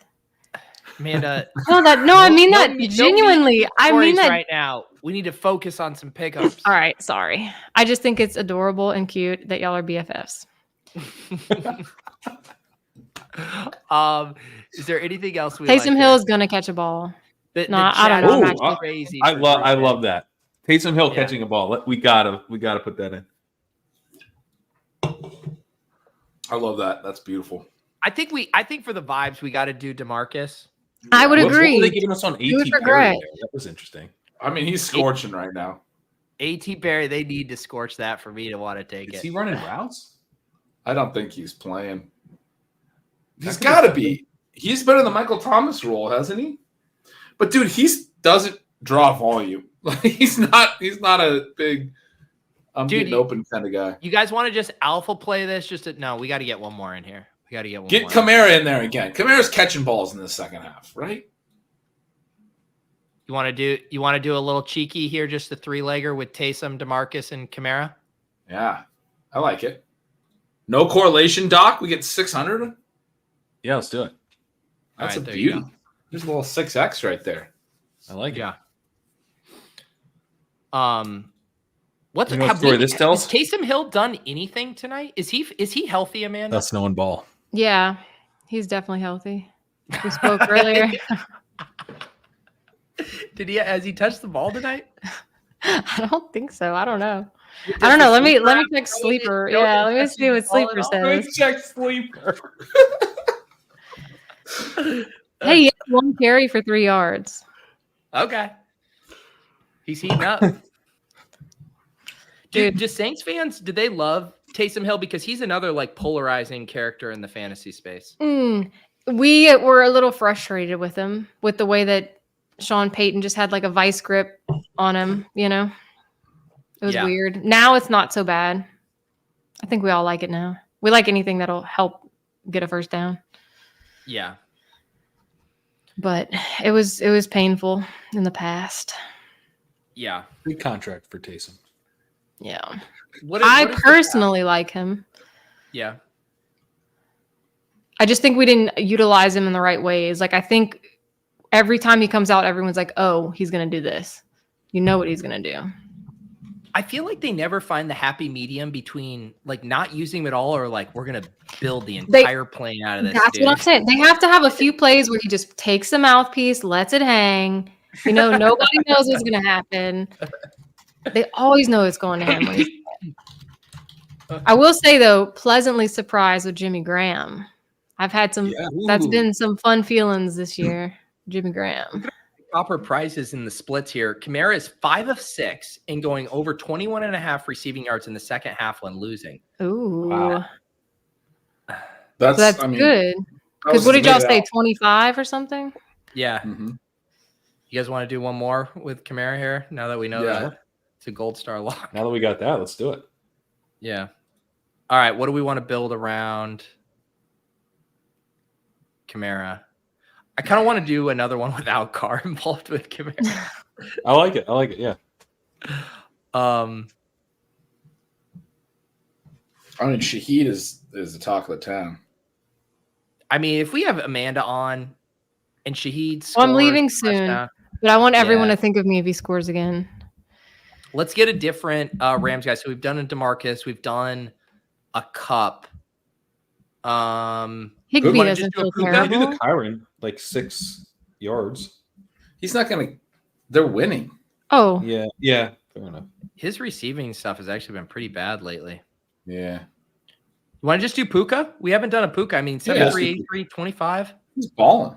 Get another We little. need another catch for our full game core anyway. Like it'll be a 30-yard catch. It'll be great. All right. Here we go. Here's Come on. one more just because we had to jam in after That was beautiful. copper prices alpha. Pete, we got the Shaheed. We tied in some sweats. We got the Shaheed sweat over here on best ball. We got the Puka sweat on our core. And now we got Kamara. I mean, I love that. It is a wonderful time of year when all these sweats, come together at once. The chat is saying that we do have Kyren Williams up now for rushing yards. They have it at 97.5 rushing yards. He's currently at 47. I mean, you're still talking about needing 51. That seems pretty well priced. It seems very well priced. It Great. seems like they know what they're doing. Great call. Yeah. Because Saints have a good run. D. Yeah. Right? Yeah, they have a good run D. Yeah. Well, it's that weird thing where I was showing the Reeb stat from the worksheet where they have one of the better run Ds, like as far as run DVOA, but they've given up. I think it was like the most like explosive plays to opposing running backs, like runs over 10 plus yards or something like that. So it was basically like, could Kyren hit a home run play? yeah. 60% of the time we stop it every time until we don't. Amanda, what are your other with the Saints not in the 49ers picture? What are your other sweats? 49ers. You rooting for the 49ers? 49ers. Yep. Brock? Big I time think Brock? last year, if he wouldn't have got hurt, I really truly want to know how far they would have gone. I really do. Why you in me? You don't like it? Why you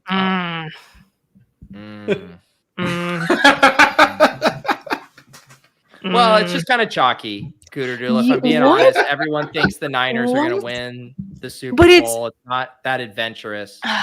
It's not the spirit of a Rashid If Shaheed. I'm gonna be a bandwagon fan, why wouldn't I jump on the most prolific bandwagon where it's defense, wide receiver, running, all of it? I want to be on the right bandwagon. Yeah, I can't just be hip hopping every week. I got to pick the right one. Best skill position players in the NFL, best play Right? caller in the NFL, Right? great defense. I mean, it's a pretty good bandwagon to be on. Move is. I think the move with it is to either pick an underdog AFC team or Never. you pick the 49ers to lose in the Super Bowl to like the Ravens, like a chalky 49ers all the way. I got a 49ers smarter way. idea for you, Amanda. You need to do some research. You got to Okay. figure out, go on LinkedIn, figure out who's the head of the gaming division at the New York Times. And what team do they root for? Pick And that then one you or start go against it. pandering. No, you start pandering to them. Are they a Jets fan? All right, Zach Wilson is daddy. That's You just how know, it goes. I'll be honest. Wilson The is dead. person, my contact at the New York Times. Nope. I feel like Yeah, I just want to stress that I could say this. My contact at the New York. What? Oh, he caught that! That's a he catch! dropped it. No, that's a catch. That is a catch. I think Sorry, it we is, got I to think hear about this. the What- ref thinks what That is was a sick play. Puka Nacua just made a really nice play. Is this Man, going you to be almost- the JSN thing all over again? No, that's a catch. that's catch. That's that not a catch. I'll be honest. Sleeper's not telling me if they challenged it, so let me know. Already ran another play. on Prime. Now it's just like I'm too into it. I'm gonna go downstairs and You're watch too it. into the I'm sleeper. gonna after this. I'm gonna watch it on the big screen. I'll be fine. It'll be fine. It'll be good. Nice. But yeah, what I was going to say is my contact at the New York Times, his name is Alex. And I don't know if he's not related to the game division, but he knows the people at the game division. I don't know who they are. That's where the disconnect is. I need to find out who he told and who he forwarded it to. Is this a pre-existing connection or like out of the woodwork because of the video this connection? is because of the video connection. Love it. Wow. Right? I feel like there's hope. There's hope. Okay. Anyways. I like that. All right, guys. Look, Amanda, you are incredible. I'm going to leave you with this. If Shaheed scores, think of me. If Wordle starts sharp, think of me. All right? We will always be thinking of my you. legacy. Amanda, follow her on Twitter at Cooterdoodle, all of her great stuff over at Fantasylife, the weekly buy, sell, hold column, all of your favorite tweets, all of that good stuff. Amanda, you've been terrific. Good luck tonight. Good luck in your quest to get sharp in the New York Times. All right. Thank you. Rashid Shaheed. Thanks for coming on. What a guest. We had tried to book. Just got hurt, guys. Did he? No. Yeah. Fuck. What happened? Kyren got hurt. Shit. He went down and his helmet got like ripped off. So I don't know. Yeah. That's a bummer. Do we have Kyren any of the high stakes stuff? I have a bunch of them in my best ball stuff. That sucks. Did we have him in any of our, I think, you know what? We had him on the team with, I think with Gormanji and Clay, right? That was that really good team that had Tyreek Hill and we couldn't sneak it in. I want to say that was our only Kyren share. Might have been. Actually, I can't remember. Can you guys put ourselves I remember thinking about Kyren through the lens of Best Ball Mania, like at the end when it was pretty clear he was the 2 there, but I don't remember talking about him a ton when we were doing our high stakes drafts. Pat and I talked about him some, and I was firmly on he's not athletic enough to be this successful. Pat was willing to consider it. We did some comp stuff to Devonta Freeman stuff. We were talking through a lot of, remember all those? Yeah. Yeah. I that's one of my biggest misses of the whole year. I got to learn something from that because that was I think that athleticism, fading athleticism has become a huge edge because that's one of the things that Twitter's gotten its hands on. Ras.football is an awesome tool where you can check out athleticism profiles, and I think it's made it kind of more widely understood about how athletic these guys are, which matters. But there's a threshold below which I think I don't care anymore. If a guy gets drafted and the NFL team thinks he's good and he's the least athletic person who ever tested, I don't give a shit. He's in a bucket of athleticism is going to hurt him, but it's not, because if he was that unathletic, the NFL teams would move on. So I don't know. Kyren, I'll say for myself with Kyren, I never thought this was possible. I thought he was a clear number 2 behind Cam Akers, and that had value. That was my take. And that I was basically athleticism matters to an extent only. Jesus, Matthew. What was that throw? Wow. Guys, Davis Maddock just tweeted that Short King Summer has ended because D-Rob buried Tutu Atwell. I just want you guys to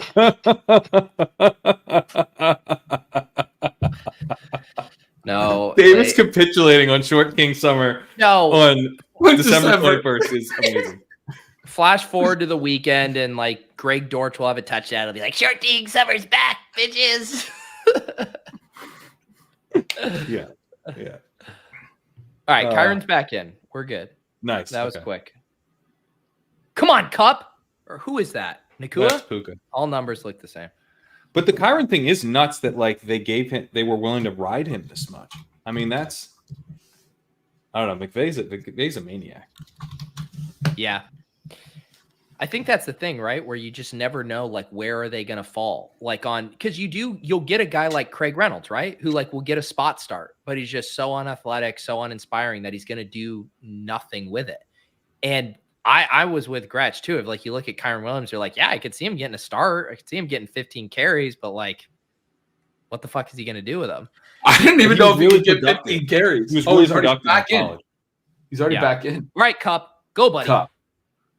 Nice. There you Yeah, go. we'll take that. A little 11-yard game. Yeah. There we go.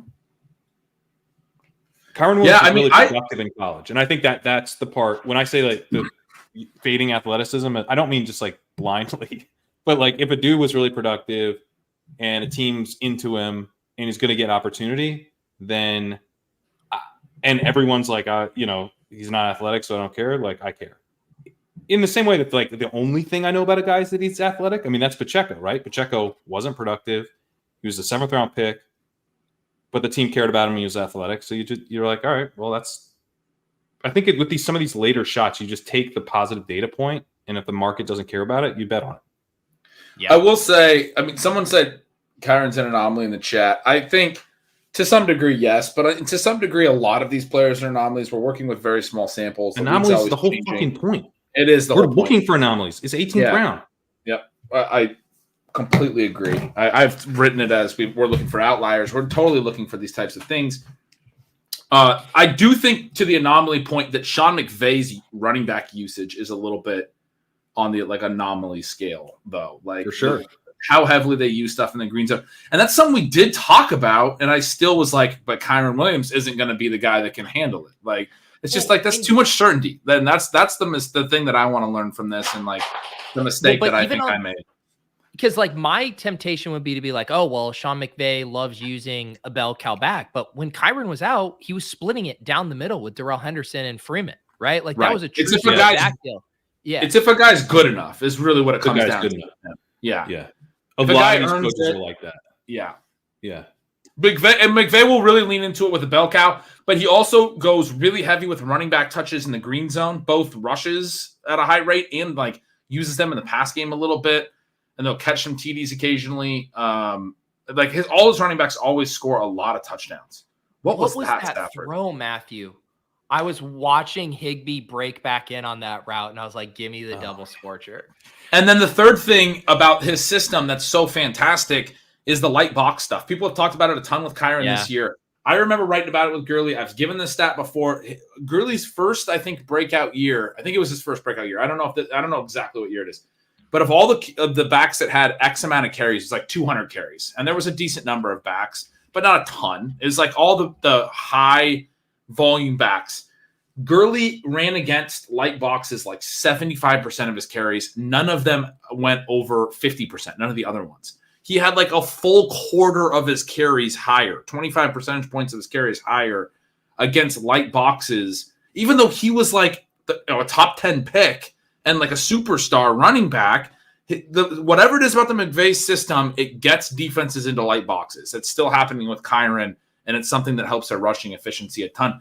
It's obviously like whether, Royce Freeman, Darrell Henderson, those guys have not been as efficient as Kyren Williams. Clearly, Kyren Williams is good and is still succeeding in this. It's a little bit like the Brock Purdy conversation, right? Like he's adding something to it, but it's also a good situation, right? Yeah. And I think it just stands out so much in that, right, outside of CMC, no one has a better role in football right now from a running back perspective. And it's so outsized. It would be like even one thing if he was doing the Chuba Hubbard thing where he's like getting 20 carries but only like 2 targets a game. But it's like, no, this is the CMC workload. It's so fantastic. The boost to the rushing efficiency, the TD equity, obviously the potential, the high snap share, like all of these things are just like, all of it is there. Like, that's really fucking great. Do you guys think they're going to add? Where do you have them in Dynasty, Pat? Because I fear they're going to add depth. Like, they came into the year thinking that Cam Akers was going to be a part of this backfield. They're going to add somebody, right? Yeah, they'll add someone, I think. And this is generally the type of running back that you don't want to fall in love with in Dynasty. Rotopat was offering me, I think he was offering me Ramondre and a 2nd-round pick for him, and I'm just like, ooh. No. Wow. No. Yeah. But I said to him, I was like, I'm making a mistake by being like, Kyren's gonna be the best running back forever. Like, I've fallen in love with the type of guy. Like, one of the best trades I ever made was Phillip Lindsay after his rookie season. I traded him for a first-round pick. Yeah. You know, like Phillip Lindsay was great. Nothing after that. Yeah, he looked great at that point. He looked great, super efficient. So I would say you want to shop Kyren. I guess it's like one of those. The reason you said no to that is Ramondre and a second is too non-elite. Like if you can get a first, I'm just like I'm like giving up on it. That's almost like what I would have. Kyren, I think over the last few weeks, to me, his efficiency has started to look better than just early in the season. It was like he's just scoring touchdowns, and then he gets hurt. They try out some other backs. Royce, I thought actually kind of looked okay. And he comes back and they're like, go away. They cut Henderson. It's like, we don't give a shit about anything that happened when Kyren was gone. Kyren's the guy. And then he's been really efficient. That to me is like additional positive information for sure. If you're thinking about his role next year. What's up, Steph? Hey, Steph. Not much. How are you guys doing? Vibes are pretty good right now.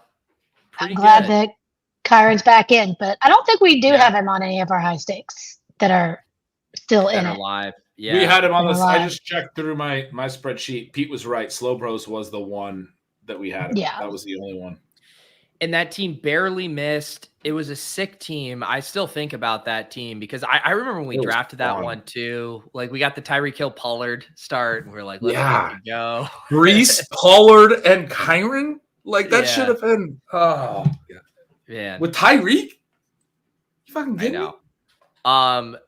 Yeah, let's not bury the lead here. Ivan calling it out. The newest member of Legendary Upside. Yeah.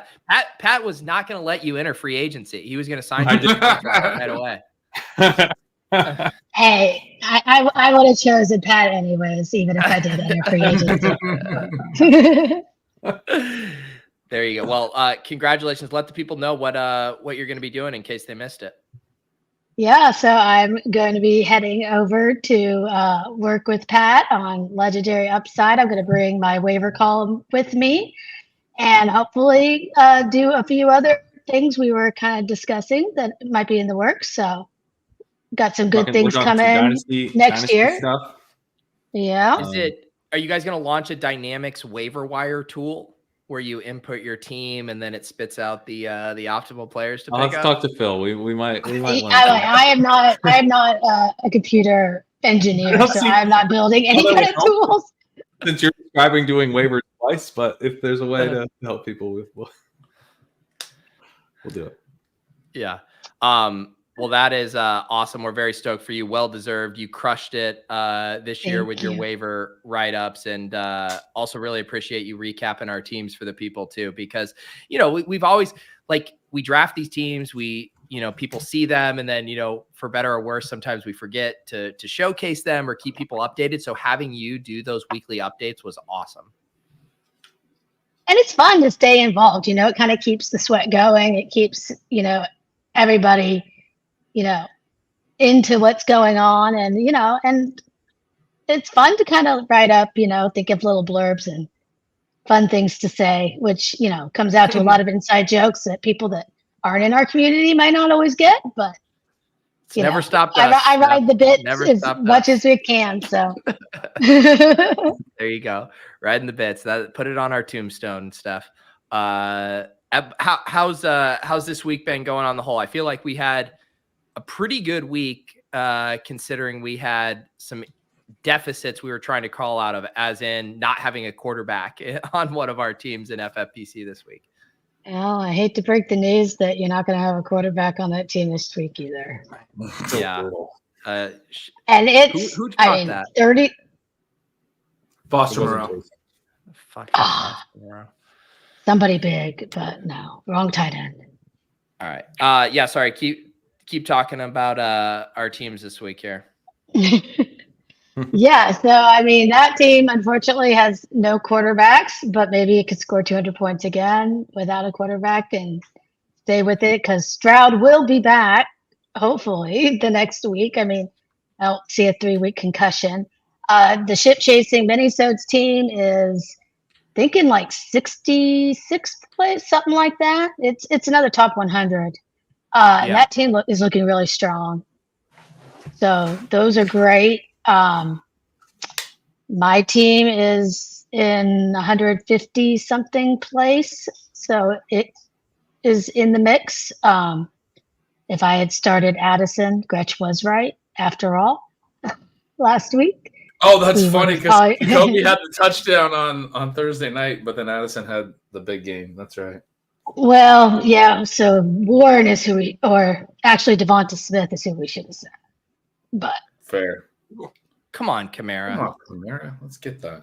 The prime times didn't do quite as well this week. The Boomers and our waiver chasing, the Boomers had Bijan and Brees, I think. And then we had Brees and Garrett Wilson, and the Jets just shit the bed, and Arthur Smith screwed us over.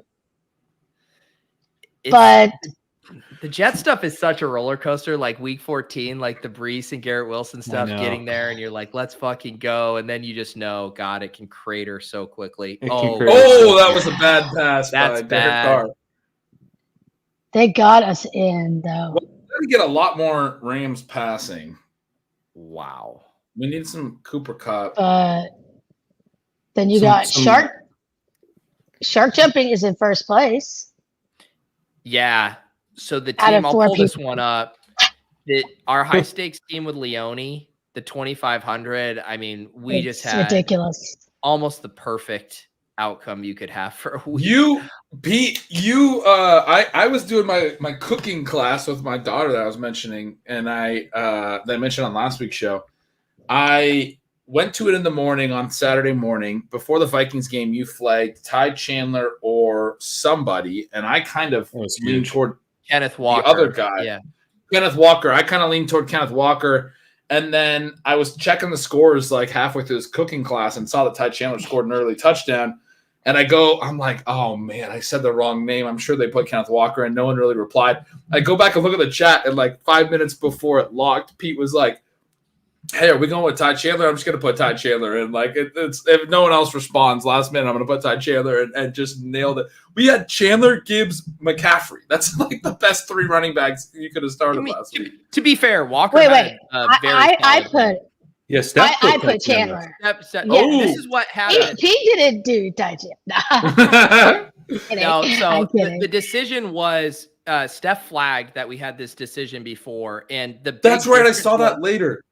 We in the other channel, right? She flagged it. Yes. The big thing was we hadn't heard from Leone. And so the decision I made was, what are the projections? Leone has Chandler higher in the projections. That would have been his vote. So I was like, let's just go with the projections. Steph locked it in. But like, we would have been fine, right? Like Walker had a really good game on Monday night as well. That's right. It was like a 4-point difference. You guys are like 70 points ahead of second place.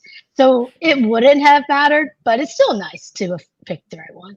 We came into the sprint with the lead and then outscored everyone, and now have it's like a 70-point lead. The average column there was the lead coming in. Yeah. And then the points right now is the current, but number 2 has a change of 24 points. He must have a couple players in this game, or at least maybe it's Puka. It must be Puka. Dude, Kyren runs so slow, but his moves are fucking pristine. Look at this Kyren run. Yeah, it's like a non-wasted movement guy, right? Like, yeah. He gets to in between the moves. It's the just opposite of Pacheco. Jogging. No. Yeah, he's the opposite of Pacheco. He's the opposite of Pacheco. Yeah. And it's perfect for the light front stuff. Like, he just gets to the space quickly. Right. Like, yeah.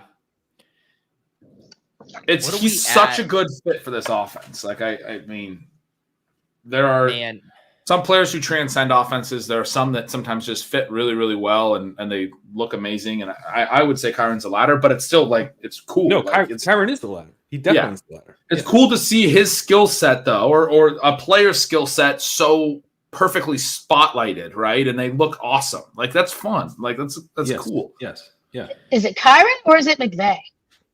Yeah, I think it's like a lot McVay for sure. It's both. It's a lot McVay. Yeah. A lot McVay. And There then you go. single bullet. But it's a little Kyren. It's a little Kyren. Yeah, Is he in our pick'ems? he's not. We've taken so many, I lost track of who was in. I think we are still looking good for not taking the Kyren stuff. He's still, I think, like 20 yards lower. Did they give on us a his. spicy on him or not? No spicy on Kyren. I think they didn't. I don't even know if they offered a touchdown on him. He's kind of like entered the CMC territory where like some weeks they won't even give you CMC scoring a TD. So I mean, like our bigs, I mean, we got some sweats in our pick 'em. I mean, Stafford's only 2 away on completions. He should get there. The cup one in the 5 leg is going to be a huge sweat, right? We need 23 more yards. Like if we get 23 more yards, like we're hitting that 5 legger with the Demarcus spice. And 23, I mean, it's a lot, but it's cup. Yeah. It feels like it shouldn't be, but why are we sweating it so much? Like, why is he dropping all these balls tonight? We need a Saints touchdown. We need a quick Saints TD for sure. That's the goal. Yeah. Yeah. So Taysom Hill can get his catch in the end zone. There you go. Yep. We could, I mean, this is where we need the Shaheed, we need the Kamara. Yeah, somebody that we bet on. Take anything. Yeah. Just Saints doing anything. Not throwing back-breaking picks would be a good place to start. I know that there was a lot of pod discussion this past week, but I'm going through to see where I have Kyren. It is fun to see. Like I saw Rob Coakley in one. I'm in one with Sacrilegious. It is kind of fun when you're getting in these semis pods to be like, oh, I'm with these people I know. You know. Yeah. Who are you starstruck by in your pods, Pat? I just said Rob Coakley and Sacrilegious. Those are the two. I tabbed through mine. I don't have probably anyone. Copper's in one of mine. What the fuck did you just describe? Like everyone who sees your name in their pod is like, that's the guy who won the fucking thing last year. What are you talking about? You don't get to be that guy anymore. It's fun. You're it's still fun for me now. You're the fucking guy now. Like there's no other. Like you can't be the other guy. I can also be like, oh, that's cool. No, I don't think you can. I don't think you can. I have Herzig in one of my pods, and I wonder now if Herzig's like, oh, there's that super shorty girl. Do you know what, Steph? I'll admit, I used to mix up your username with Short Gamer TV, who won the Millie. I wish. I would see Super Shorty and Short Gamer TV, and they would always like flip in my head, and I was like, wait, is that Steph or no? I wish I won the Millie, but no, unfortunately, that was definitely not me. I do have one Millie alive, and I have a 600 play action on DraftKings, which has apparently a huge game stack.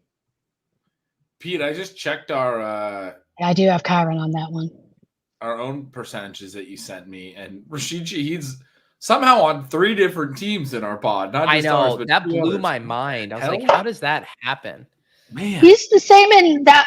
It's that same one that when I said I have a stack, it's like I don't see him in any other pod, and then that one he's because DraftKings, it shows the ownership. It's like 25%. I'm like, really? Like Gretch, to blow people's minds. There's less people with Rashad White than there is Rashid Shaheed in our pod. There's 2 shares of Rashad White. We have like 3 total with Shaheed. Oh, dude, I didn't realize we had Rashad White. I've been kind of shitting on we that. had the nut running back group: CMC, James Cook, Rashad White. It was gorgeous, beautiful. because like those 3 collectively are on like 80% of teams, at least one of them, but having those 3 together is very sick. Pretty unique. Yeah, that's great. You guys All right, advanced the hell out of this. Fire it. Let's go. Olave, baby. Let's go quick. I love this. We put Olave in one of those, right? Let me pull it up. I think we did. Yeah, No, it was I like, don't- The first one we did. yeah, 25-yard completion right there. Okay. not in the initial one, Steph, in the halftime ones. Oh, I took the halftime with you. I was watching. I I was think we trying did to about follow along. Okay, so he got 25. I was going to say I think we need about 35, so we need about 10 more. That's exactly about right. He got about almost all of it on that catch there. Yeah. Yeah, I just need We need a little something. Shaheed on that. What else was on that? Shaheed and Carr and Kamara? Yes. We need a lot of pass attempts here. And we need just one more cup reception to get to 6. Okay. Why are we running Kamara up the middle? Kamara up the middle? Seriously? What are we? By the way, we are 2 doing? completions away from hitting the core, so that's nice. At least. Yes. That's all we need. 2 completions and we hit the core. Yeah, this seems like a good time to Google circulate the Google form again. Typical thing here, just don't create more work for me. I'm going to go remove duplicates. So if you've already filled out this form, please don't fill it out twice. But this is the form for the drawing. All we need is your Underdog username as well as your YouTube username here. And we will, if we hit this, if Matthew Stafford gets 2 more completions, we'll give a $300 giveaway here tonight. What? Why is Keith Kirkwood catching passes? I thought it was Taysom for a sec, not going to lie. All right, dropping this in the chat. There's a links in the chat if you want to be entered in the giveaway if Matthew Stafford gets those completions. I know, but Stafford's at like 25 points on our waiver chasing team. That's nice. Yeah. Because we were debating risking it for Geno. Yeah, I mean, this was a good I agreed. Yeah. There's just was, I think it would have been a really hard decision if Geno projected for like 3 more points than Stafford. That would have made it very hard. Another 1st and 10 run. What are we doing? Not trying to win. Mine and I mean, this isn't like that fun, but it's still fun to share because we have some awesome sweats here. But mine and Sean's Stealing Bananas team is an 18th in the main event right now. And Nice. it has Puka. And that overthrow TD would like it would have jumped us. God, that was frustrating. What's the name of that team? It's called Unknown Delaware. I mean, you can look for his owner name. It's just Sean81. It's in 20. Unknown Delaware is a reference to the movie, the TV show Severance. All of our team names are named after the Severance TV show. We have the Break Room. We have Grim Barbarity of Optics. What is that? I was late to that show, but caught up like 6 months ago. Have they started shooting the new season? I know they fell on the writer strike. The strike hurt. I've never seen Severance. They're two. Awesome. You got to watch it. It's fantastic. What service? Apple TV. Apple TV. That's why I don't have Apple. That's why I haven't seen it. Well, when the next season comes out, you should sign up so you can watch both seasons. It's honestly worth signing up. It's worth it. Exactly. It really is. Okay. It's probably my favorite show. I was just messaging Sean about this though recently, Pete, and we talked through it. So we like both looked it up and talked through it a little bit, but the writer's strike set them back. Then the 2 showrunners got into an argument at one point, like before the writer's strike, which sort of set them back. No, it's not still. It's the 2. So he's like the executive producer or something, but it's like the 2 like lead writers or showrunners. Okay, because that's how I understood. Stiller has a ton of control on that. He does have a lot of control, but it wasn't Stiller. It was 2 other guys, as far as I remember. And then that I think because there was quotes. Stiller was giving quotes. It's like. It's not that big of a deal. It's sorted out. But there was like some internal stuff. But it just basically set them back, as well as the writer strike setting them back. So it's like the first season was fantastic. The second season is going to come back 3 years later. It's going to be Jesus. Also, can we just talk about the type of show? Like workplace sci-fi. That's what I would call it. That's good. That's a really good description. Yeah. I have never been more confused. No. Well, it's a confusing show to watch. As you're watching, you're like, what the fuck am I watching? Yeah. But it's fun. It's both. I would say what I'm saying, it's not confusing in that you can't follow it. It's confusing in that you're like, why? I need to know more. Yeah. Yeah, I want to know more. It's mysterious. It's fun. It knows it knows you're having trouble understanding, and it's playing with that element. I think it's the perfect show in that if you just want to engage with it on face value, you can enjoy it. And if you want to go down the rabbit hole of trying to think ahead and draw connections, It's a and little suss out early the Easter eggs, Westworld in that way. Yeah. Yes. Early season Westworld. I never saw Westworld. I know. Don't hurt me. I bailed on Westworld. I enjoyed it bailed for a while. I bailed. Yeah. Season But I 2 do was like season I 1 I think- loved, and season 2 was like it just was hard to follow and slow, and like I think I watched like 2 episodes of season 3 and then I was out. Yeah. I love Marshawn Lynch, but when he was in Westworld, I was like, this is a different show. He was in Westworld? I didn't even Yeah. know that. What? I didn't He's in make it that Westworld. far. I thought you were making a joke, That's- like No. him coming back to the Seahawks or hilarious. something. I was Nope. like, where's this going? He's in He was Westworld. actually.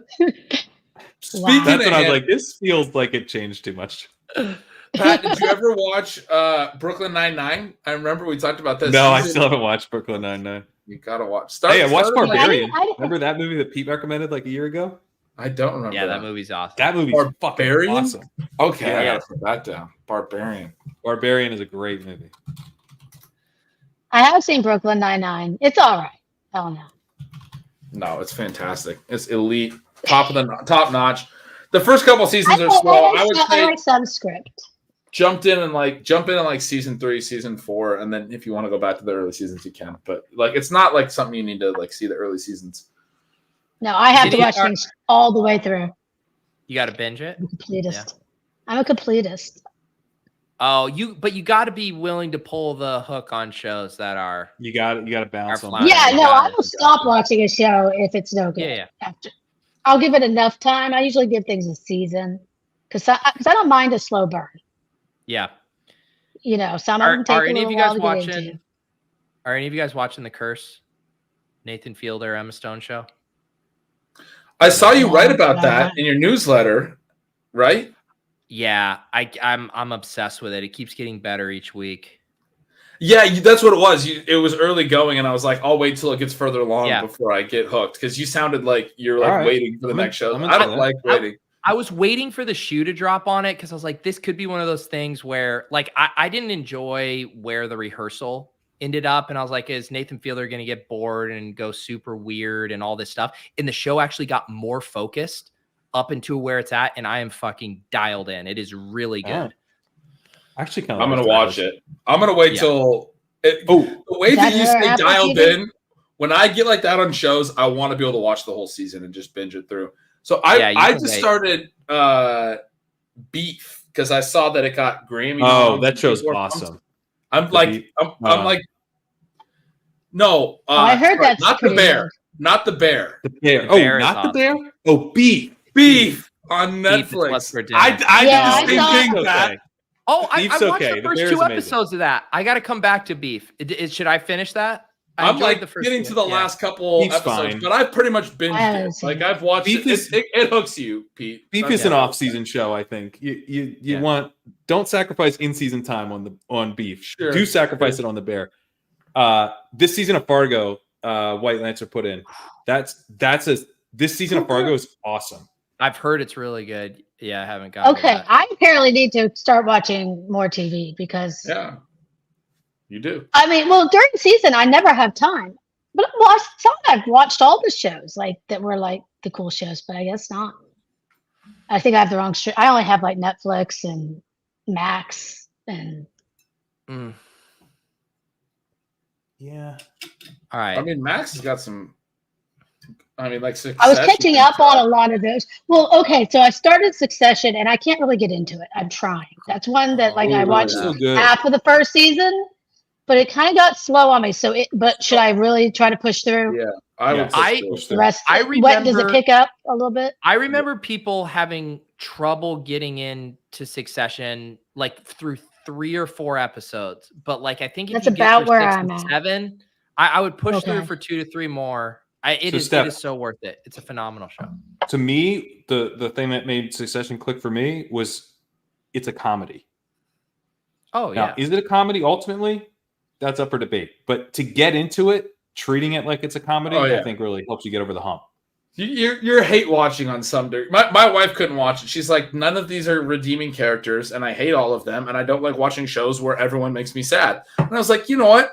I totally understand that. Apparently, I do like watching shows where everyone makes me sad because it's I don't care if I hate the characters. I mean, as long as it's compelling. Yeah. And That's there could be a dark comedy and there could be a dark comedy element. Yeah. But I also know a lot of people like that in real life. Like I've been around a lot of like really. If you know like rich, legit business people that like take themselves way too seriously, then you're gonna like the show. Yes. Yeah, I went to private school stuff. I've been around like a bunch of rich, stuck up, crazy people my whole life. So. Yeah, once you're like, oh, I don't have to like Kendall, then I think you're kind of in the show. That's sort of the turn where you're like, oh, Kendall is the comedy. I mean, I he's can the laugh at funniest this guy. He's a fucking joke. Then it's a good show. I'll go back and because I mean it's been a little while, but yeah, I think I only watched like maybe three episodes, so I'll give it a little more. I did not like it. I remember in the pilot they always kept this throughout the entire series where they would zoom in kind of quickly on people for like this reaction. They would like kind of pop into people, but it was a little heavy-handed in the pilot, and I was like, what is this? And then I was also like, this main character they're trying to sell me is a fucking clown, which they know as well. But it took a minute to kind of. They all suck. Who's your favorite of the three siblings? Who would you? I mean, ultimately, it is Kendall. Kendall's the one who I dislike the least. I think the most entertaining is Roman by far. Wow, yes, we have three different answers. Roman, I think, is the most. Oh, he's the most entertaining. Yeah. Oh, yeah. Yeah, I actually remember Roman. I meant the most like redeeming. I guess like the one that you like the most. That's like the crux of the show is that they aren't likable, but none of them are actually redeeming whatsoever. I think Shiv is like halfway. I don't know. So here's the thing with Roman. He's the most fun on screen. But who would you want to hang out with, Roman? No, yes, God, no, for sure. Who you would rather hang out with, Shiv or Kendall? I would rather hang out with Kendall. I know what Kendall's bringing to the table. No, you would. He's gonna go order like too many drinks. He's gonna it's gonna be cringy. I don't want to hang out with any of them. You're making me hang out with one of the three. Yeah, Roman is the only one that would actually be a fun hang. That's my point. I don't think Roman would. Roman would be too much of a wild card, dude. I think he would be like Roman's a dick to everybody. Kendall would be a terrible hang. Kendall would be a terrible hang. He's the best hang of these three. I think I could deal with Shiv just being Shiv and hang with her. That's the answer. That I'm more open to because Roman's got like some real personal hangups. Like he can't chill the fuck out. It's insane. Yeah, we're gonna have a great time. We don't need it. Pete's like, I'm down for everything, man. Yeah, cousin Greg's the correct answer. Greg's the correct answer. Yeah. All right, let's get some points. He wasn't on the table. I did watch The Last of Us. The Last of Us. That's a good one. Wow. Puka Nacua is just feasting. Whoa. That put us over the completions, I think. Yes. So where's Cup? Did he get anything while we were not paying attention? Huge game for unknown Delaware, you guys. You'd love to see it. Yeah, I'm pretty stoked. It's a Trey McBride, James Cook, not a Christian McCaffrey team. I bet a lot of the top teams are McCaffrey. We have hit the core. We hit the core's hit. We hit the core. We did it. Boom. Congratulations, people. What do we need for Cup for the Scorcher with D-Rob? Can we look at the D-Rob Scorcher? Right, yeah. Pat, do you want us to share your screen since that one's on? Yeah. It's just like 20 Cup yards, right? Is it 20? Yeah, I'll share him. People look at where they are on the field when they drive, and I'm like, if he scores, so here's the core. Core hit. That's it. Let's go. We're gonna 200 do entry. Here. Let's go. We need this. Holy 25 yards. 25 Cup yards. There. That's a leak to Cup. Oh, that's PI. He shoved him That before is the PI. ball got there. What the fuck? Dude, So this that Come one- on. this is such a sick spot because we fucking need some Saints points.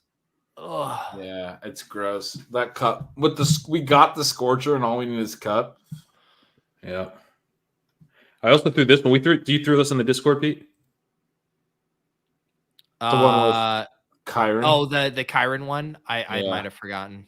He only has 29 total yards. Jesus, it seems like he's done a lot more. No, than you that. got to refresh. He has way more than that. Okay. Oh yeah, he has 90 rushing yards. Yeah, I was like, there's no way. It's like that fucking seems weird. I've been watching this whole game. Yeah, no, it's still showing us 29. I don't know. It doesn't matter. It was That's for half a weird. yard. It was the promo deal. Yeah, he's got 90. That's weird. I didn't get the Damn. You were what's right that? on the Kamara under and that rivals, Pat. You nailed that as well. That was because Kamara only has 19 rushing yards. Like that's been money.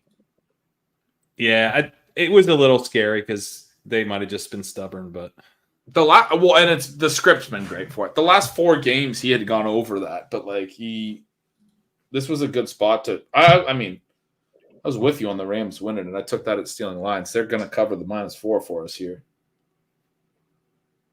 Man. This is brutal. get a I little did not cups. envision Just get a Cup little being the cup. one that we're sweating. I know. All right, I'm gonna get this giveaway going here. Might as well, right? Do any of you get any Cup teams through? I have him on my team with Sean. Only team in our pod with Cooper Cup, but not a great start. Damn. I don't think I got any through.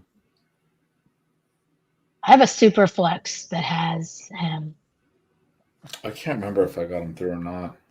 I didn't get to sun run my BBMs like you guys did, even though my advance This one rate is was sun really run. good. There he is. There's Cup. God, man, does Cup have like 16 targets tonight? So wait, so we have 3 receptions on the halftime one. Do you want to pull that up? Because that's his second, I think. Yeah, let me pull that up. I was gonna get the. That was his giveaway third. going. It was a third. I think it was I- Was it 3.5? That just got him to 6. We were 5.5 was the number. 5.5 was it? Did that not get him to 6? Oh, The time I'm seeing shows. Yeah, that got him to 6. Yeah, that got him to 6. Nice. Okay. Yeah, So so we need what we need anyway. a lot from the Saints.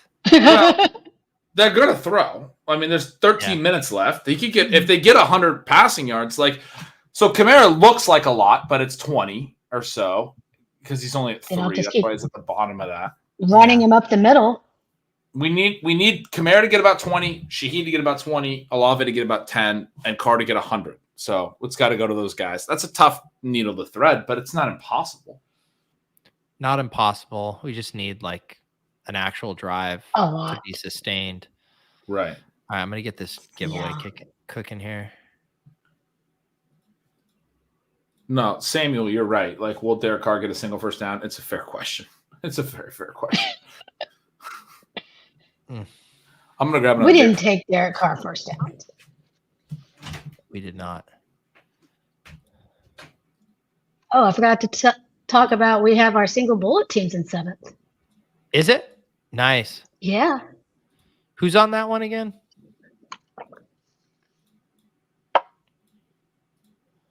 Playing tonight?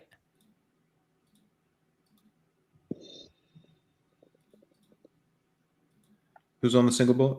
Do we have anybody? I assume Yeah, we hold gotta have on. I'm some pulling Ram. it up. You have Cooper Cup.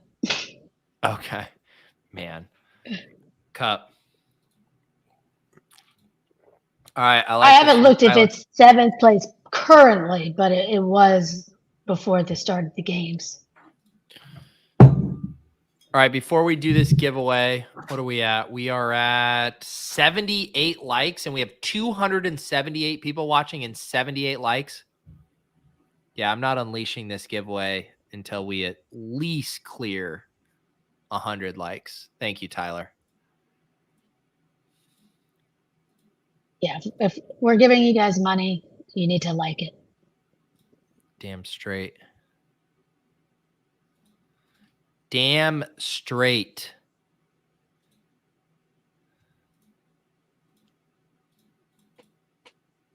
All right, let's see here. No duplicate usernames. Let's see here on Underdog. Did you guys try to pull a fast one on me? No duplicate names. Good job, everybody. A lot of upstanding citizens in the audience tonight.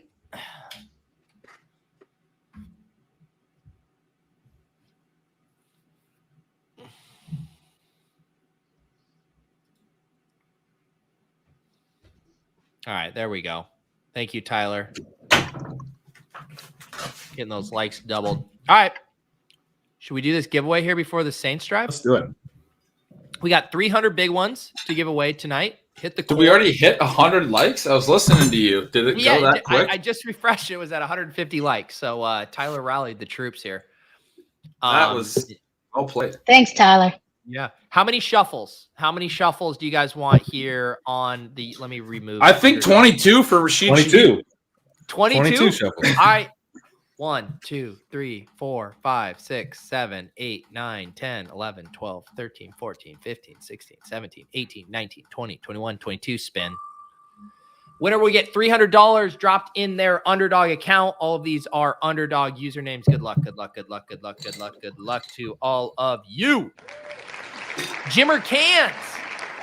Jimmercans. Congratulations, Jimmer. If you're in the chat, reveal yourself.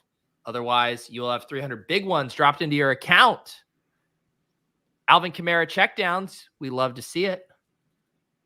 We love to see it. Look how psyched McVay is. Puka Nacua 8 for 148 and a tud. And Dude, should have had pod, another one. Ben. He's in our Yeah. pod. We need Shit. Shaheed to chase him down. Yeah. See, New Orleans is not that happy. They're not like the Rams. Their locker room is a mess.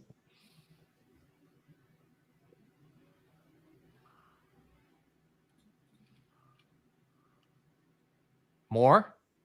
Go, Kamara. There we go. buddy. Go, There we buddy. go. yeah. There we go. Whoa. He's getting close. Mm. I love feeling dead on a Thursday night. I mean, look, we're all with you, Devin. Puka going off when you don't have any Puka, and you should have had Puka hurts. That's one of the big ones for me. All right, let's All right. go. Olave's over. He only needed like 10. So Yeah. now we need the Shaheed is what we need. We need Come Shaheed on, and and we- Carr. Let's go, Shaheed. Come on, Pete. We need him for I know Where's Shaheed. A Scooter? Shaheed bomb is just so pants off. Because if he gets there, it's great for Carr. Come on. All right, that's a Shaheed, short right? Shaheed catch. Yeah, that's it. Do it. Let's go. Let's go. So, yeah, I'll pull this one up from the second half. Sweats. Yeah, so Cup's good. Olave's good. Shaheed still needs his, 19. Kamara needs Is it our fresh? 11 He just more. went to 70. There it goes. Yep. Is that Jamal? That's Jamal Williams. He I'm went so over. Did we put him in one? I was No, we like did. yelling. We No, did. Yeah. no, I was yelling. I was like, do not do that sweat. Yeah. It On the seemed like chat. I such was a like, bad that sweat. just sounded brutal. That sounded horrible. We need how much more cup for the spicy pepper one? Yeah. The 45 It's, one. It's 8. The one 19 above this. yards. Oh, it's Yeah. the same thing. Yeah, so the main ones are on Pat's account. I was because I was having trouble getting these in. You gotta get an iPhone, Pete. I didn't have Apparently, any well, problem on the iPhone. Or, Underdog has an makes it so iPhone. I can make picks. Pete's got like 19 phones. Yes, you do have an I iPhone. I do, but I don't use it. I also got a new Google Pixel phone recently. That's my new phone. The book phone, man, it had a good run. Wait, why do you have 19 phones, Pete? Because I'm an What are you influencer. doing? In a former life, our guy Clay used to work. Having at a second marketing phone's a agency. red flag, but having Go, 18 Kamara. other phones. I'm Up like, the field, what come are here. what are you up to?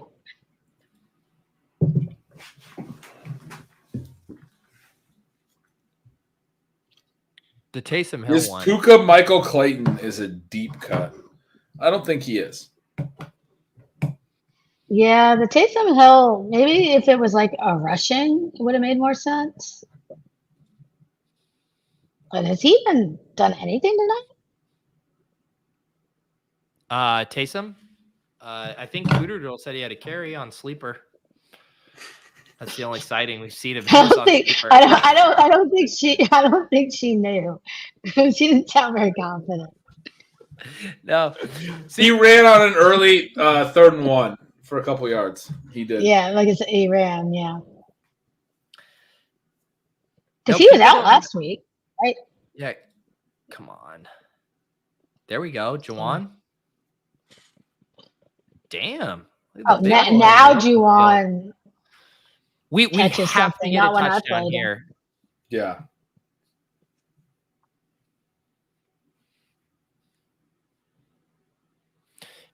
Man, I mean the main we have to get Pat, was the number you had for your cup 68.5 on the spicy one?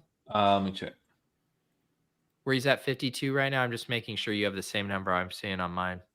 It might have been 70 for me because that was one of the first ones I put in, and his number dropped. I know there was one that dropped, but I don't remember what of the early ones but I don't remember whose it was. Don't run the ball, Carr. So on the Demarcus spicy, it's 70.5. All right, so we need 20 more yards. Yeah. 19. Man, that feels like a lot right now. Do the Saints know they're losing? They're not. This reminds me of the Bucks, that one game where they just like, as long as we score here, we win. It's like you're down. Yeah, why does the clock stop when he runs out of bounds? I think there's something about when it's, I don't know. I actually don't know.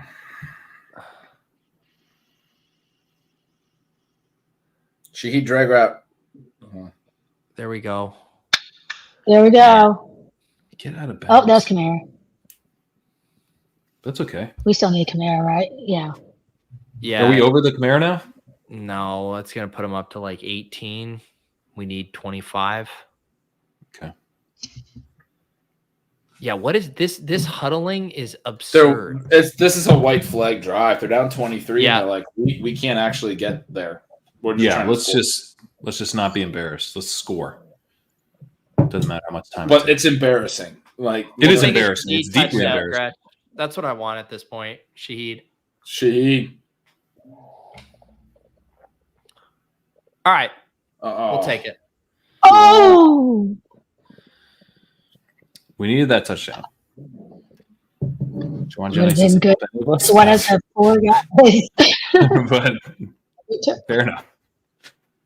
Wow, I have Jawan Johnson on one of my BBM teams. I said Jawan Jennings, I think. That's my playoff best ball brain. All right, Okay, so I mean, how many much. passing plays do we get? Are we in like we need broken play territory for Cup here? Could we get 2 passing plays? There's 6 minutes left. I think we can get 2 passing plays. Stafford's warming up on the sideline. He expects to throw. It's a little bit tricky, but I think he can. I mean, the Rams really need to win this game, so they want to make sure. It's a good point. I think specifically you're looking for the wide receiver quick hits, some good blocking, and a couple 10-yard gains. Extension of the run game. Yep. So how much do the Rams odds go up if they win this to be in the playoffs? Are we going to start drafting them for a playoff best ball? I think quite a bit, and I think yeah. They go at the Giants next week, and then they go at San Fran. But this is a big one. Everyone in San Francisco hates when I say San Fran. I've always said San Fran, but apparently people from San Francisco they don't do like not it. call it San Fran. Yeah, I get a lot of shit for that. But what do they call it? Just San Francisco? San Francisco or SF is what I've been SF. told. Okay. Yeah. Which is like fuck off. It's not. You're not LA. I agree. San Fran sounds better. SF. SF does not sound good. I never really thought about the other, but SF is no.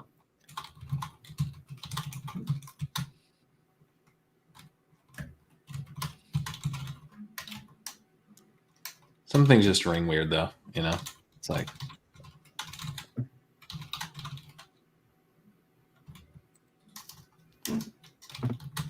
So I think entering this game, the Rams had a 48% chance of making the playoffs. I'm not sure what their chances are after. But Saints were 39%. So. Well, the Saints still had a chance to win the division. To win the division, yeah. Although the Bucks are 78% chance to make it. So some of the Saints, roughly 40% chance, like some of it goes to the wild card, I would assume. Although maybe the Bucks wild card chances. Pat, plug the legendary upside tool that just dropped if people missed it. Yeah. So we have it's kind of a draft companion tool that is like a shiny app that Phil Manor built for the sites with the help from Sacrilegious, Chris G, Kyle Dvorak, Daniel Raz, and myself. And we put together this app that's designed so that you put in your picks as you go.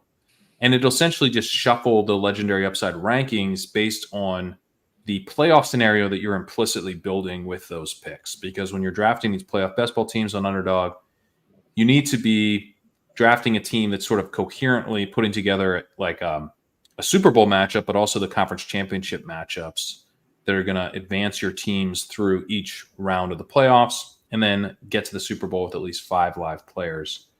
And the tool really helps you do that. It helps suggest, it does some like things that are a little counterintuitive at first. Like if you draft a couple, like let's say you draft Ayuk or let's say CeeDee Lamb and Ayuk in the second round, you know, it likes like Lamar Jackson if he's back. And you're like, what? And you're like, oh, I can build out the Ravens and I've got 2 outs at a bring back in my Super Bowl. Stuff like that where you might be kind of thinking about one path, but I think the tool helps you consider other paths. Like obviously Kittle's high, Purdy's high, right? But Mahomes is sitting third here, which maybe wouldn't be top of mind. And so it just helps keep you on the rails and helps you kind of build out some scenarios beyond maybe your first thought. That makes perfect sense because that would be the first thing you'd think with if you do Lamb Ayuk, you're like, I got to build out one of these stacks. But like the way to play it is then probably through building out an AFC team. Like, I mean, that makes perfect sense. Yeah. So good. Well, it's the classic thing that we're all trying to weigh in any fantasy format, right? Is like, how much does the correlation boost worth, right? And if you do like a typical best ball league and you're like, should I stack this player with the quarterback or should I draft this other player who projects better, yada, yada. Well, the team level correlation is so fucking important for playoff best ball that these ranks account for that and will flip those guys in the ranks. It's not going to flip Justin Watson over Amon-Ra St. Brown, but it is going to flip him over Jameson Williams. You know, like it's going to and it really likes Justin Watson, Pete. It really likes Justin Watson. It won't flip him over Amon-Ra. Trust me. We actually might need to lower Justin Watson. I think it might. Trust me, it will. I've done a bunch of these with this. But the point is it bakes in how important that correlation boost is. And I do really think that is the biggest feature of it is it makes sure that you don't get tempted by ADP fallers that have no place on your team. Because I know for a fact this was my mistake last year. I was like building logical teams, but I was taking too many like, oh man, this guy's such a sick faller. What if he just helps me advance? You know, what if he just helps me advance? And I wasn't building enough teams that could actually get first place. And the field is not doing that. Like if you draft in these, you're seeing the field. It takes a couple years to really learn the types of rules. Like Pete's saying, like you already knew this shit and you still know for a fact that you did it wrong. And then the next year you go further into it. It's like when we all first learned zero RB, like we had to like really commit to it after a couple years. Yeah. Yeah. I also think that in best ball, I think one of the biggest edges right now in all these contests is that people cannot help themselves. We think chronologically.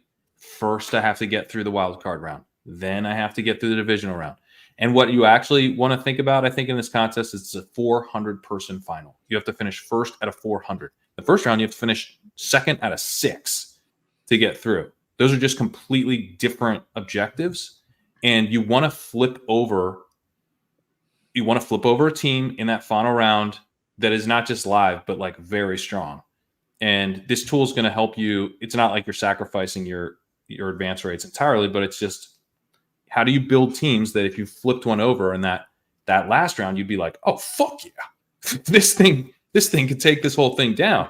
Fuck. That's how you want to build, because it's a top heavy payout structure like all these tournaments. So you really want to be building to be live for first. Man, That was a mistake I made. I didn't take enough players from one team. Like sometimes I stopped and I had too many, like just 2 from another, too many teams in general in there. Not necessarily a bunch of one-offs, but just, This is the sometimes down 5 here. teams. It's Yep. third and like 17 with a hold. There's a shot that if Cup is running a vertical enough route and just wins, that he catches a 20-yard pass right here, because Stafford will cut it loose if he's open. They'll probably go underneath. They'll probably protect the ball, but Cup could just win the route and get there for 20 yards. I'm worried this is like, because it's such a long third down, that this is just a screen pass or check down to Kyren or something like that. Yeah, that's probably the case. But this is the one where you have the shot at a 20-yard pass play. It is. This is our chance. They're in a shotgun. Okay. Where's Cup? Slot up top. Slot up top, yeah. He can Cup's win top. over the middle. Handed it off. Yeah. All right, we're gonna get a car drive. All right. Woof. That's a bummer. Yeah, because you're not going to get any passes on the next drive either. Car's going to be so slow. They're going to TD 2-point conversion. Even if they get that, they have no timeouts. They're not going to recover the onside kick. And the Rams are going to have to just burn a minute and a half at that point. Man, the Scorcher was so fun. We got the fucking D-Rob Scorcher. I know. I don't even know. Like, we didn't. I'm trying to think. We didn't even really have many other options. We were debating for putting in the 5-leg. What was the payout with the Scorcher? What are we stand at? Oh my god, that's beautiful. That's really good. They can score way quicker. That's huge. That is good. Short field, yeah. They could score quickly now, and we need that. We need the Rams to get the ball back with pressure on them. TD and a 2-point conversion before the 2-minute warning. Yeah. We need the 2-point. Yeah. Put the pressure on. They blocked it. Oh, man, get your hands together. Block that backwards. Score TD on that play. He just deflected it. You got to block that. Most blocks, they block it back toward their own end line. They get their hands. Wait, we got Jimbo in the chat who won 300 on the wheel spin. Let's go, Jimbo. There you go, Jimbo. Nice. Congratulations. It's always better when we can put a face to a username and have you watching the show tonight. I actually just sent your username info over to Andrew at Underdog. They're normally pretty quick on that. Should see that in your account, I would imagine, in the next day or two. Congratulations, Jimbo.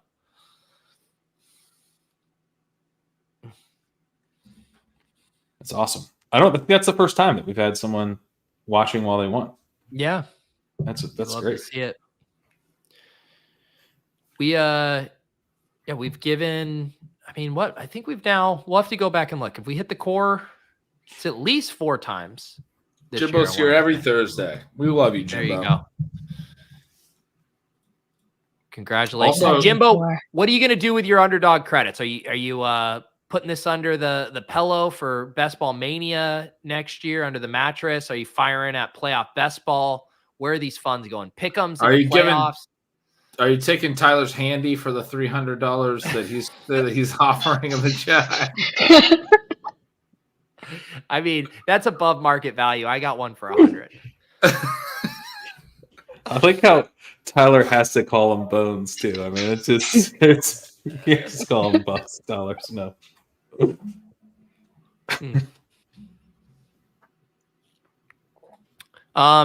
Any of you guys have a take on this one here from Ryan? We got Jonathan Taylor back to a full practice today. Thoughts on him coming back from injury? Well, Moss is banged up. Yeah, I think he's going to have the backfield to himself if he's active. The thing, the beats we're talking Trey about, Sermon. he didn't have like a big wrap on his thumb at practice. We're still days away from the game.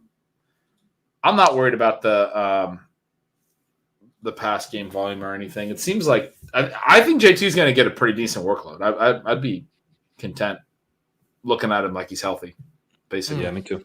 Yeah, I have a hyper fragile team with JT on it that advanced. nice. I forgot I'm trying to remember who my other 2 running backs were, but it was one of the only actual like real high. Like I took 3 running backs that draft. That's awesome. I want to say CMC, but I'm Go, not 100% sure. Shaheed. We'll take those 0.4 points.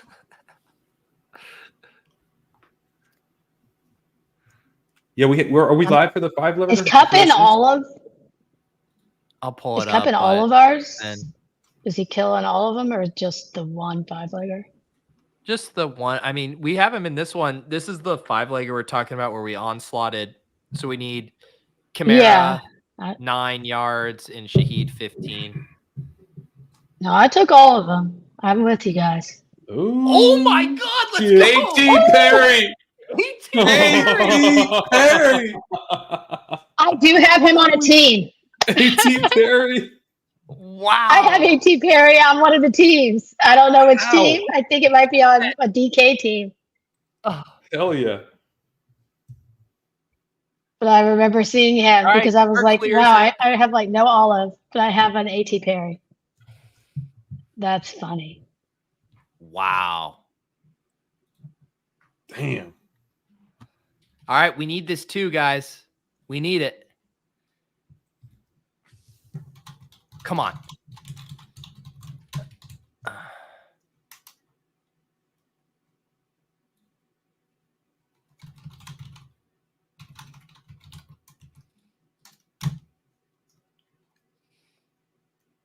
Got him. Woo! Let's go. Let's go.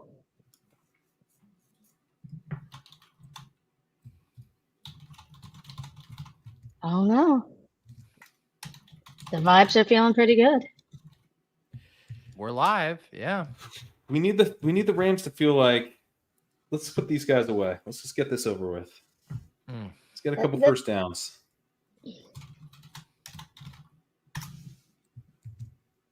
Man. I'm messaging with Cooterdoodle about my New Orleans trip right now. Sorry. I'm planning out some shit. Planning out some shit. Where are you guys staying? You got like an Airbnb? We're at an Airbnb on like the other side of the stadium from where Bourbon Street is. Like the stadium's not that far from Bourbon Street and everything. It's all like in the same area, like French Quarter, I guess. Did you make sure you're staying in like there's some really dangerous places? Yeah, we've been hearing that. I think I accidentally, booked somewhere that people told me like literally don't drive to or you will get murdered. And we had to like change our plans. Did the Saints need to onside that? Just goes, well, hopefully. Yeah. I'm like, hopefully you talk to someone that like knows. Because, well, like, so the guy who picked it out is actually from Atlanta, and is from the South, and I think he was talking about there's some sketchy areas in NOLA, and anyway, so I think we're okay, but I'm not 100% sure about that. So. You might want to ask a couple of locals when you get there before you go to your hotel, guys, or Airbnb. I want OT. Let's get a 3 and out. Oh, Pete. Oh man, OT would be big. OT would be spicy. It would be spicy. would be spicy. I mean, I want to play action end zone to yeah, cup. for our Stafford. What do we get if so this is this one. What's the one with the where we just need cup? That's the one where we're one play away. I want to know the one where we're there. We need the I think Well, Pat why does it said say it's up to 70 45? and Oh, 70.5 for cup is what we need.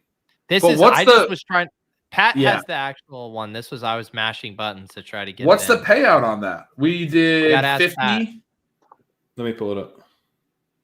Fuck. That Nacua's sucks. it's all Nacua. Why is Puka such a beast? They don't even have a So I don't timeout. actually know what the payout is because Underdog's saying it's 22.50, but they're doing the dock stuff, but then they didn't. I mean, they docked it from the beginning, though. You could I see know. the docs They're not going like, to when actually you give me enter them. 22.50 if it goes through, but I don't know what it will be. I did not know about the docs. I was very confused. Man, that tackle, come on.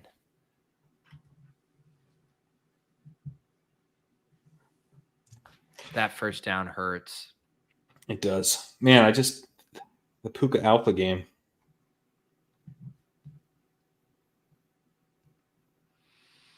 Ah, fuck. I mean, at this point, just like want one like garbage time play for the Saints, but I don't even know what they get. I mean, we need two essentially.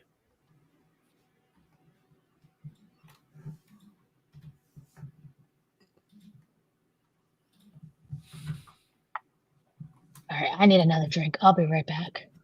Go for it.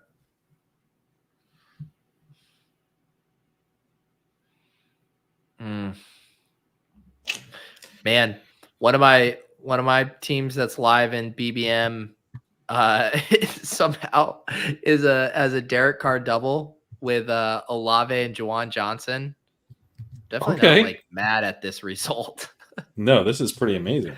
Yeah, for those guys, I will take it. I mean, tight end's been really high scoring for the last few weeks, Yeah. but it's not a guarantee to keep doing that.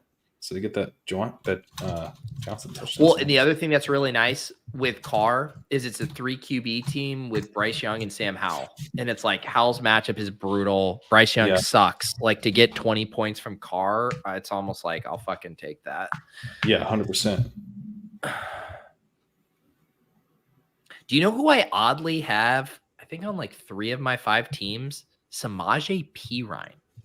Huh. It's like a really random dude.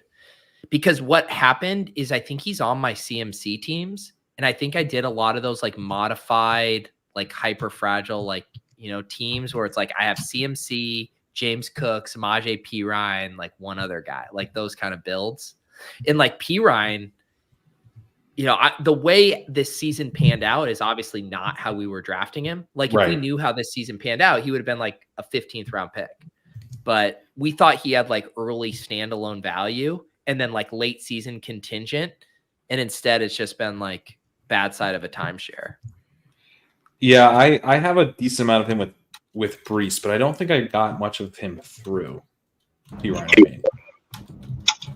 Brees is you were using him as like a pair with Brees to like because of early. that early season thing. I was like, I got to get Brees through the early weeks. So who do I do that with? So I have Brees a little bit with Jamal Williams, a little bit more with Perine though. And I would usually take.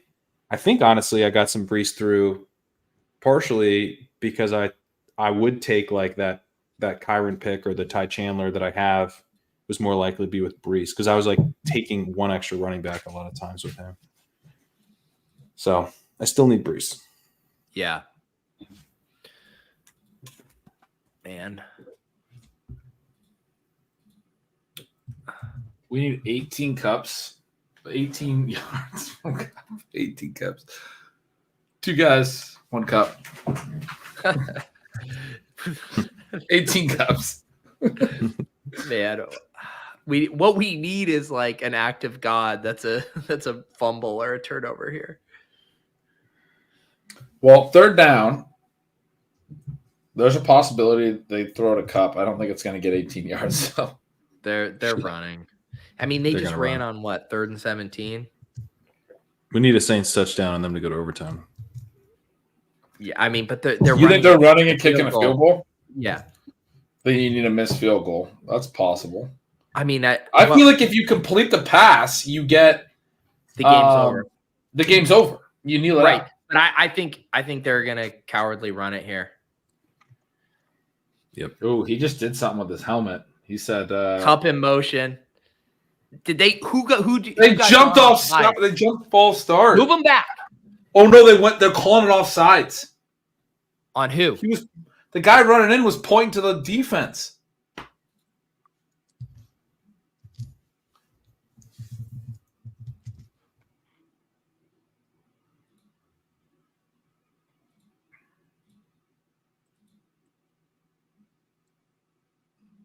Come on.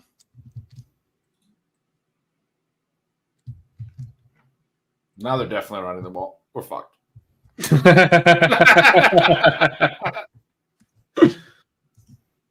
I mean, that was obviously a false start. Cam Jordan, come on, man. Come on. The Come on, team man. winning the Millie right now in the DK showdown is a Demarcus Robinson captain team. Wow. I actually have a team in 36th place right now. It's kind of duped. It might be able to get first with a field goal.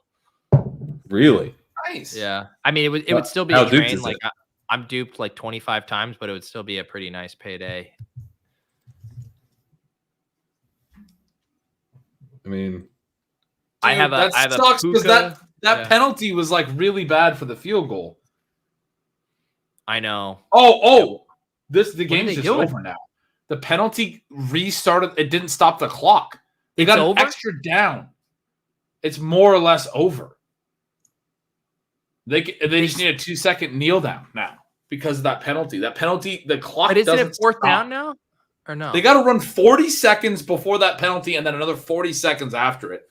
holy That's shit. a dumb rule. That's a dumb rule. They never ran a fucking down and ran a minute and 20 seconds off. That's a stupid Yeah. rule. It's very dumb.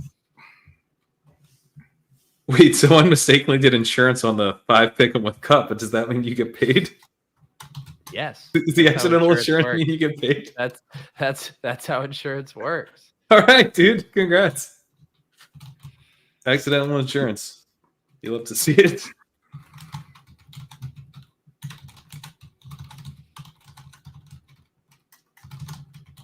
God damn it.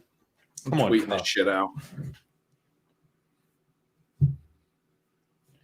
That's stupid. They're just gonna hand it off and then the game's over. It doesn't even matter if they get the first. Oh yeah, he just did a kneel. That's the game. He got $25 back. Who got $25 back? What's this about? He accidentally did insurance. The one with the scorcher. Yeah. So he won $25. Yeah, he insured the bet. God damn it.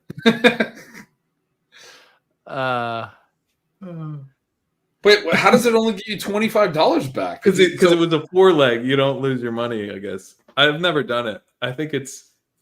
But it was I a think scorcher. You should have got some profit off of it, right? That's what I would have thought, but I don't know. I guess not. Well, at least we hit the core here. Yeah. Steph coming back right for the outro here. Finally. Yeah, what a limp dick finish that was. I missed it. What happened? Some bullshit clock rule. That allowed them to bleed the clock down. Yeah, it's not good. Oh man, one of those games where, if we just had one more quarter, we win all of our pickups. I don't even get to open my beer after I was trying to mess You with can my open it. Bluetooth. Steph, I have to be up like early. I still have a little tequila too. Why'd you get Steph is really Yeah. bouncing back and forth there. He's got to be up early. He's about to crack. I got to be up early, but I could do something. I'm drinking my tequila and opening my beer. I'm mad that I can't open it. I was gonna switch from the tequila because I didn't have much left, and I was like, I don't want to drink another one of these. So I was like, I'll grab a beer. yeah. That right. was the plan. Let's power this down so Pat can record the walkthrough. So Gretch can finish his. Is that a Peroni? That's exactly what it is. I ripped the label off because I do that, but here's the other one. Oh, I can spot a Peroni from a mile away, brother. Steph, let the people know, what do they need to check out? Fabulous newsletter recap of our high stakes teams. Anything else? Yeah. Well, and then I think you should check out Legendary Upside, where I will be heading over. Yeah. And I don't know if you noticed the title. I also kind of put a little teaser in this week. I said we're getting a leg up on the competition. I saw what you did there. Yeah. It took me, I stared at it. I was like, what does this mean? Cryptic. And I was like, she got me. Gretch, anything on your end? Any alpha from Cooterdoodle on how to survive the dangerous streets of New Orleans? I mean, it was legit that. It was like, careful. See, I wasn't lying. Use the term, I'm being a mom here. And I mean, I told her I appreciate the mom energy. I need that. I need to be careful. But no, I mean, that's going to be a blast. Nothing exciting from me. I would say, what should I promote? Pat's Tool rules. Yeah, you said you were actually planning a trip across state lines with the family to draft gauntlet teams, right? Yeah. I'm flying to New Orleans just to draft gauntlet. Just to draft in the gauntlet? You should tell your family. I'm pretty sure you can't draft underdog teams in New Orleans. You should tell your family that like there's a really good Christmas tree across the border in Oregon. And the new Clark Griswold, like Christmas Vacation in 2023 is Clark Griswold driving across the border to draft gauntlet teams. Love it. Anything else for you, Pat? The tool. Here's what I'll say about the tool. It's fun. The drafts are fun because you don't have to think about all these. You're not having to do the Charlie Day, so you can just pick between players you like, which is just what we want to do anyway. So, yeah, it's really easy to use. If I can use it, anybody can. Seriously.